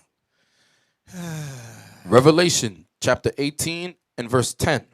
Standing afar off for the fear of her torment, saying, Alas, alas, that great city Babylon, that mighty city, for in 1 hour is thy judgment come, and the merchants of the earth shall weep and mourn over her. Right, that's what I wanted. Go ahead. For no man buyeth their merchandise anymore. So now, what we're reading here about nobody buying their merchandise anymore, no man buyeth their merchandise anymore, connects back with Revelation 13. Remember the part in Revelation 13 that says that no man might buy or sell except he that has the mark of the beast. Y'all familiar with that? Yes, sir. Now he's going to explain. Read 11 again and let's read down. And the merchants of the earth shall weep and mourn over her, for no man buyeth their merchandise anymore. The merchandise of gold and silver and precious stones and of pearls and fine linen and purple and silk and scarlet and all thyine wood and all manner vessels of ivory and all manner vessels of most precious wood and of brass and iron and marble, and cinnamon and odors and ointments and frankincense and wine and oil and fine flour and wheat and beasts and sheep and horses and chariots and slaves and souls of men. And slaves and souls of men. Now, where did we read about that earlier in only one hand? Let me just, cause I might say get it all mixed up. Go to 1 Maccabees 3:41. This is the same thing, very similar. Now remember, John is prophesying about future context. Maccabees is something that happened centuries ago, but it's the same happening. Go ahead. And the merchants of the country, hearing the fame. You see that? And the merchants of the country, hearing the fame of the Greeks, go ahead, took silver and gold very much with servants, and came into the camp to buy the children of Israel for slaves. To buy the children of Israel for slaves. Back to Revelation 18. So now, This goes in conjunction with Revelation 13, that no man might buy or sell. Buy or sell what? You're reading it here in Revelation 18. Start from verse 11 again, Captain. And the merchants of the earth shall weep and mourn over her, for no man buyeth their merchandise anymore. So to buyeth their merchandise goes back to Revelation 13, buying or selling. Read. The merchandise of gold and silver and precious stones and of pearls and fine linen and purple and silk and scarlet and all thyine wood and all manner of vessels of ivory and all manner of vessels of most precious wood and of brass and iron and marble and cinnamon and odors and ointments and frankincense and wine and oil and fine flour and wheat and beasts and sheep and horses and chariots and slaves and souls of men. Right. So remember what I want you all to remember. John the Revelator is talking about future. Future. Everybody with me so far? He's talking about Babylon. Babylon the Great would be selling slaves. When did this happen? In the 15 and 16, actually 1492 all the way up to 83? They were still trying to do, they was doing that thing? Selling slaves up until the 1600s. Everybody with me? All right, I want to make sure I didn't lose nobody. So now we use 1 Maccabees 3:41 to give you an example of what the Greeks, what the white man did with us. Everybody understand that? Okay, verse 14 now. And the fruits that thy soul lusted after are departed from thee, and all things which were dainty and goodly are departed from thee, and thou shalt find them no more at all. Come on. The merchants of these things which were made rich by her. So the merchants of these things which were made rich by her, the merchants come from where? Who could tell me where these merchants come from? Just think. We read it earlier. Think, this brother right here. Where are these merchants coming from that are made rich? All the other nations. Thank you. See how simple? All the other nations. Remember, all the other nations drank of the wine of the wrath of her fornication. All the nations. So read that again. The merchants of these things, which were made rich by her, shall stand afar off for the fear of her torment, weeping and wailing, and saying, Alas, alas, that great city that was clothed in fine linen and purple and scarlet and decked with gold and precious stones and pearls. Can you show me a picture on the internet of New York at night? So you got to think about what John is seeing. He sees this great city, and he says, read that again, Captain Isaac. And saying, Alas, alas, that great city that was clothed in fine linen and purple and scarlet and decked with gold and precious stones and pearls. With gold, precious stones, and pearl. When you look at New York City in a plane, okay, and you look down, it looks like diamonds. Read it again, Captain Isaac, so I get the thought back. And saying, Alas, alas, that great city that was clothed in fine linen and purple and scarlet and decked with gold. Decked with gold, go ahead. And precious stones. Precious stones. Though, when you just look at that, for example, it looks like precious stones. Like this is worth something. Like, wow, this has never been you, because we're looking at it from somebody who lives in this era. But you have to put yourself in John's seat. This has never been seen before, something like, give me another view, give me another shot. Read again, Captain. And saying, Alas, alas, that great city that was clothed in fine linen and purple and scarlet and decked with gold and precious stones and pearls. Precious stones and pearls. So you got to try to imagine, what is John looking at that makes him think he's seeing precious stones and pearls? Well, those are okay. Those are all right. Because I see I'm getting a headache with y'all. Just go back to the one that you just had was fine.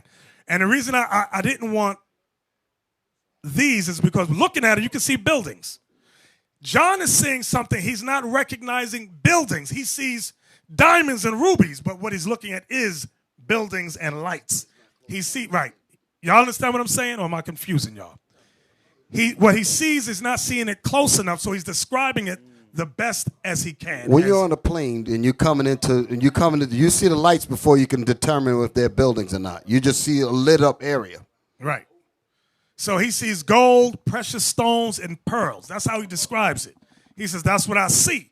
But we know today that what he sees is Babylon from an aerial view. He sees lights at night, and he's perceiving it as precious gold, pearls, and things of that nature. Read that one more time for me, Isaac. And saying, Alas, alas, that great city that was clothed in fine linen and purple and scarlet and decked with gold and precious stones and pearls. So does everyone understand what I'm trying to say?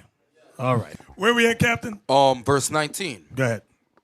And verse 17. I'm sorry. Verse 17. For in 1 hour so great riches is come to naught. So this 1 hour, brothers, goes back to Revelation 3 and 10 about the what? Hour of temptation, which is destruction. Go ahead.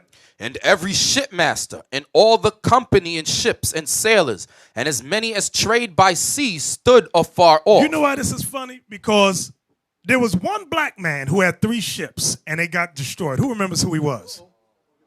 Marcus Garvey. He had 3 ships and they got jacked up. Other than that, we ain't have no ships. Because you need them big ships to do all that loading and unloading, importing and exporting, because that's what this is talking about. Modern terminology, import, export. That's how you get big money. Read verse 17 again. For in 1 hour so great riches is come to naught, and every shipmaster and all the company in ships and sailors. You know how diabolical, what's them dude's name that was jealous of Marcus Garvey? I can flip my mind. W.E.B. Du Bois.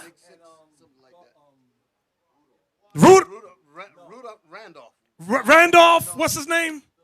Philip Randolph. They went to the devil, asked for ships to compete. Then they sent people in to sabotage the engines. Evil. See, Marcus Garvey was trying to take us on another level, and the Negro who had a covenant with America said, no, we got to stop this. But I see now why they had to stop it. He would have been included in this, but no. So can somebody tell these other Israelite camps ASAP that they don't fit verse 17? They're not getting riches by importing export. They don't have this type of thing. So read that again. For in 1 hour so great riches is come to naught, and every shipmaster and all the company in ships and sailors and as many as trade by sea stood afar off. Wait, stop. Somebody might be clever and say, but what's the brother who owns Citgo? What's his name? Citgo Oil. Chavez, Hugo Chavez. I like that brother. I really liked him. He had ships. He's Israel. They go, but wait a minute. He had ships, so he's included in that? What they do to Hugo Chavez? I want y'all to see this video.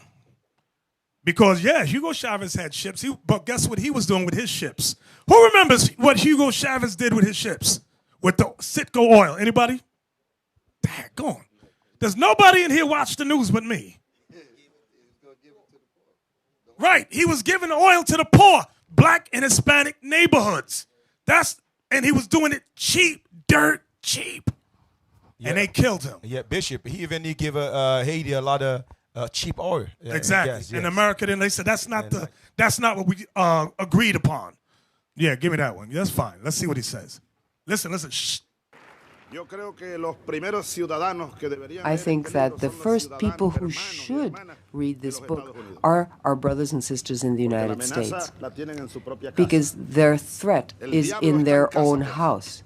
The devil is right at home. The devil himself is right in the house.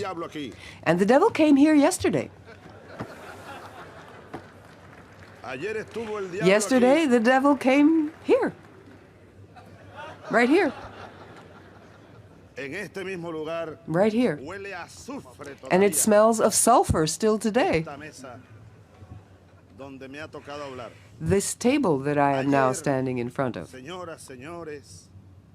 Yesterday, ladies and gentlemen, from this rostrum, the President of the United States, the gentleman to whom I refer as the devil, came here talking as if he owned the world. They can't believe what he's saying. He had the ball. Excuse me. He said what they were thinking. They all know he's telling the truth. Yeah, exactly. But he said it. Exactly. So my point was, he had ships. He was doing great things for the black Latino communities, and somehow he had a brain aneurysm and dropped dead. I'm like, what the hell is this? Everybody that saw us trying to help us somehow mysteriously dies. Come down with a fatal case of measles. Yeah. Even, what's the other brother's name? Johnny Cochran. Got a bam, he's dead. Brain aneurysm. Hey, I said fatal case of measles. Nobody caught that. No, nobody caught the yellow. Can you die? Does measles kill you? No. Yeah, Bishop. You know, with Johnny, he was trying to gather a lot of lawyers to fight against America to give black what they deserve. I'll give another one. Aristide, the president of Haiti. Who knows the reason he got exiled? What is the reason he got exiled from Haiti? He was bringing a lawsuit against America, France, particularly France, to pay 21 billion United States dollars in slave reparations. They said, get him out of here. Get him out. He got to go. He came to his house by night. Bonjour, negro. You got to go. They got rid of him, exiled him. He said 21 billion US. They said, no, he got to go.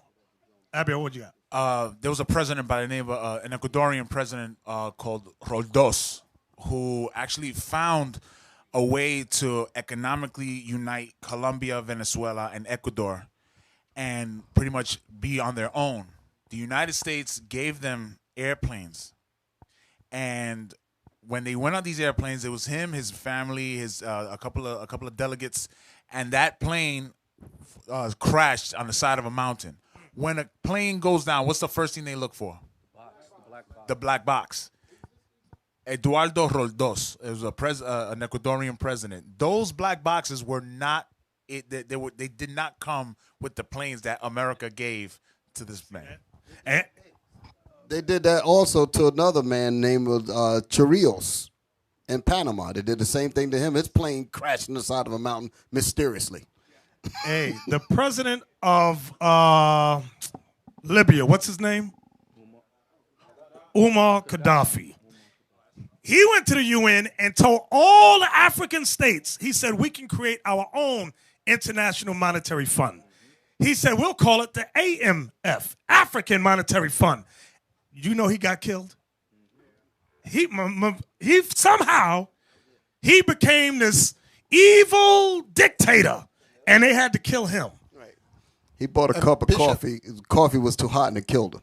The way how they do it is they do a staged uprising from within. Because when you speak to the people are saying, what you're seeing is not happening here. They'll pay a group of people to create an uprising and then film it and make it look like it's hostile conditions. Bring fake charges against him, send people to aid, send rebels against him, and then destroy him. And that's what they did. They beat him on live television. He was bloodied when they took him. You should have saw the look on his face. Gaddafi. He was ruling for all that time, and when he tried to mobilize that bank, they surrounded him, hunted him down like a dog, and beat him in the street. They did the same exact thing in Panama. They did the same, created a whole mess, sent their cameras over there and filmed it and said, oh, the people are uprising, this and that, the other. Noriega. Yeah, exactly. They said we got to go over there and restore democracy to a place that never had democracy in the first place. Exactly. Which was completely stupid. And everybody in America Nobody was saying, knew that. yeah, restore democracy. And that they never country had it. never had It democracy. was never a democratic country. But that shows you how stupid Americans are. That's what it shows you. I pointed that out to say, he's calling him a devil, but not using scriptures to call him a devil. Right. We know according to the Bible he's a devil. But he's calling him the devil because of their practices that you people know nothing about. Right. You understand that they collapsed the economy? They put things in place for you to lose your houses, for you to lose your jobs, for you to get sick. They do things behind the scene that you would not believe. It makes no sense to go into what they're doing because we can't stop it. You understand? That's why we speak about the conspiracy theories. You can spend so much time digging into all the stuff they're doing, and guess what? All you need to do is find the person who controls them, which is the Most High, and get on his side, because you're not going to expose them. A lot of the conspiracy theories, they say the reason they put the videos out is to expose them. Once everybody knows, it'll stop. That's not what the Bible says. The Bible don't say that. The Bible says the deceived and the deceiver are his. God controls them. So he's allowing them to do these things. So we don't pay them no mind. But that's why he called them a devil, because he knows the inner workings of this society. Exactly. Okay, you read it, Abiel. I don't know what we're reading. The American author and activist John Perkins, in his book Confessions of Economic Hitman, concludes that Roldos was assassinated because his plans to reorganize the hydrocarbon sector would have threatened the U.S. interests. Roldós had entered into a pact with neighboring Colombia and Peru, and a pact with the U.S. President Reagan saw as a tilt toward the Soviet Union.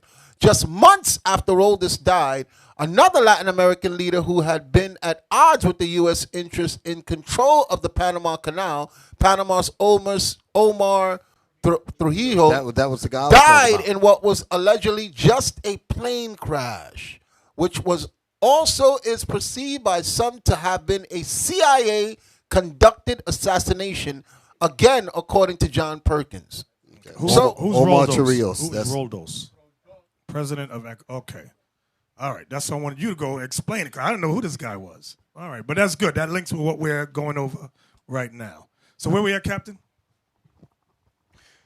We're almost done. Revelation chapter 18 and verse 17. Okay. For in 1 hour so great riches is come to naught, and every shipmaster and all the company in ships and sailors and as many as trade by sea stood afar off. Question. In Revelation 13 where it says buying and selling, no man can buy or sell. Where is that word in verse 17? In verse 17, where is buy and sell at?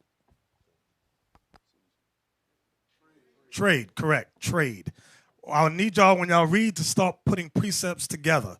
You have to be able to do that. Read. Verse 18, and cried when they saw the smoke of her burning, saying, what city is like unto this great city? So it's letting you know that this city would be the greatest place on earth. That's why you get the Kemet community talk about Africa, but nobody wants to move over there and live there. Everybody wants to stay here because this is the greatest place on earth. Believe me, the liberties that America, as evil as she is, the liberties and freedoms, alleged freedoms that are given here, you're not given in any other country. Try running your mouth against some of these other countries in their country. Watch what happened to you. You'll be strung up or imprisoned. Captain Isaac, where we at? We're almost done here. Revelation chapter 18 and verse 19. Watch this. And they cast dust on their heads and cried, weeping and wailing, saying, alas, alas, that great city, wherein were made rich all that had ships in the sea by reason of her costliness. For in 1 hour she is made desolate. Rejoice over her, thou heaven, and ye holy apostles and prophets, for God hath avenged you on her. You know what's heavy about that? You might be asking yourself, why would God avenge the holy apostles on Babylon? They died in Rome. Guess what? All the people are back. They're right here. That's right. The apostles is back. The people that killed the apostles is back. So he's avenging everything on this place here. Double. Because Rome didn't get paid. Rome didn't pay for what she did. This is a revived Rome here. Where's that scripture where That's it says... why I said it in Revelation 1 and 7. He said the same thing. He said, even them that pierce me. Where's the scripture that says Rome? I can't... Tag going. Tag. Somebody help me. The thought that says this is like Rome. Something like that. You know I can't quote. Come on, brothers. Come on. I'm dependent on y'all. That sound more like all right, 13, 14. All right. And deceiveth them that dwell on the earth by the means of those miracles, which he had power to do in the sight of the beast, saying to them that dwell on the earth, that they should make an image to the beast. Wait. Did you get to the part? Oh, yeah, go ahead. Here it comes. Which had the wound by a sword. The wound by the sword was Rome dying. 193 AD, they fell. Rome fell. Go ahead. And did live. They came back in 1453 on up to today. Now, that is the one I wanted, but there's another one. Just somebody talk. I'm going to find something else. Bear with me. Oh, yeah, read that. Revelation 13 and 3. All right. And I saw one of his head, as it were wounded to death. That was Rome. Go ahead. And his deadly wound was healed. They came back in the 1400s under the Renaissance. And all the world wondered after the beast. And all the world, thank you, brother. See there, I know what I'm talking about. I just got to catch up, you know. We know you got it. Yeah, I don't know. We know Y'all be doubting sometimes. You about to send us. Now, where we at in Revelation 18? Revelation 18 and verse 20.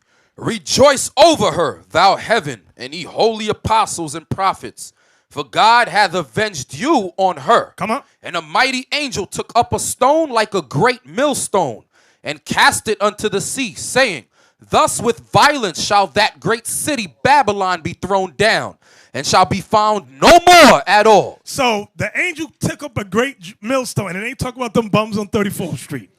A millstone is a big block that you roll things with, okay? He picked it up and threw it. We got to see a cartoon of that. A huge millstone, and the angel just throws it in the sea. He said Babylon's going to be thrown down like that. She's not going to be thrown down through voting. You're not going to vote your way out of this. God says, no, violence is going to take this place down. By violence, they took this land. By violence, this land is going out. Does everybody understand that? Yes, sir. Read on. Verse 22. And the voice of harpers and musicians and of pipers and of trumpeters shall be heard no more at all in thee, and no craftsman of whatsoever craft he be shall be found any no more in thee. And the sound of a millstone shall be heard no more at all Meaning in no thee. work, no work, no work. That's what it means. And the sound of a millstone shall be heard no more at all in thee. Go ahead. And the light of a candle shall shine no more at all in thee. And the voice of the bridegroom and of the bride shall be heard no more at all in Ain't thee. no more weddings going to be done anymore here. Go ahead. For thy merchants were the great men of the earth. Meaning the nations. Go ahead. For by thy sorceries were all nations deceived. Wow. Wait a minute. For by thy sorceries were all nations deceived. Give me that Nahum 3 and 4. Here's a precept for that. See, what we call television, political policies, amendments, things of that nature, God says this is all sorcery. This is all sorcery. That's the biblical name for it. So everybody's bewitched. Everybody, including your mothers and fathers, are under a spell. The only spell breaker is the Bible. It's the only spell breaker. Nahum chapter 3 and verse 4. Because of the multitude of the whoredoms of the well-favored harlot. The well-favored harlot is the great whore that sat upon the beast with 7 heads and 10 horns, which is Babylon. Well-favored harlot. Where does everybody want to come to? America. There it is. Well-favored. Everybody loves this place. Go ahead. The mistress of witchcrafts. The mistress of what? Of witchcrafts. Uh-huh. That selleth nations. Ooh, wait a minute. That selleth nations. Didn't we just read that in Revelation 18? That sells slaves and souls of men. Read it again, Captain. Because of the multitude of the whoredoms of the well-favored harlot, the mistress of witchcrafts, that selleth nations through her whoredoms and families through her witchcrafts. Damn, y'all see that? Do y'all see what we're reading here in the Bible? What I want y'all to understand that our people, we're under a spell as well. Not only the nations are under a spell, but our people are under a spell. The term graduate, like we all graduate, go through a graduation, it's made up of 2 words. Graduate or graduation is made up of 2 words. Graduation, 2 words. The first word being gradual, the second word meaning being indoctrinate or indoctrination. Graduation, gradual indoctrinations. That's what they do to us. Okay? Everybody understand what I'm saying? That's what this whole system is. The indoctrination gradually on America's goals, ideals, beliefs. They start us at a young age. From the age when we start watching TV, 3, 4, well, maybe one. I don't know. In the mama's womb, you watching TV. Okay, the media is referred to as propaganda persuasion. Some books I've read call it a system of propaganda persuasion, which uses indoctrination techniques on our people and influence us to accept America's belief system, their goals, their ideas. That's why when you hear black people speak, just any old black man or black woman, Latin man on the street, whatever comes out their mouth is 9 times out of 10 television. Something they saw on television. And they think that those thoughts, here's how bad it is. The witchcraft is so bad, they think that those thoughts are their thoughts. But it's not their thoughts. It's the thoughts of what this... I got my own opinion. Yeah, that Exactly, movie that's Inception. They showed you that. Very good. Exactly. Esau gets slaves to voluntarily accept and behave how they want them to behave. A Klansman told this woman, said, listen, sit down. You don't have no opinion. He said, if your television breaks down, you have no opinion. Bishop, like the callers that call into the radio show, the bishop had just dropped some heavy Bible doctrine on them. And this dumb black woman comes up with the Gilgamesh epics. Right. If you look that up, it's a book about poems. Right. Stupid poems. And she comes speaking about the guilt, try to throw it off like she's coming with something deep. And another dumb Negro that will listen to her will believe that she dropped something heavy. Right, exactly. Okay, but the bishop did the right thing. He just dismissed her to keep the audience that he had awake. All praises, all praise. I don't know how many of y'all heard that show yesterday. Yes, just dumb callers calling in with their opinions and stuff that the white man told them. So we almost finished Revelation 18, or did we finish it? I think we got one more verse. Verse 24. And in her was found the blood of prophets and of saints and of all that was slain upon the earth. So God is judging the blood of Peter, Paul, James, John, all of them here. Why? Because they're all here. So what they did not pay for back then, even from the time of 70 AD, they're going to pay for it now. That's why it says double unto her. Everybody understand that? There's some heavy stuff here.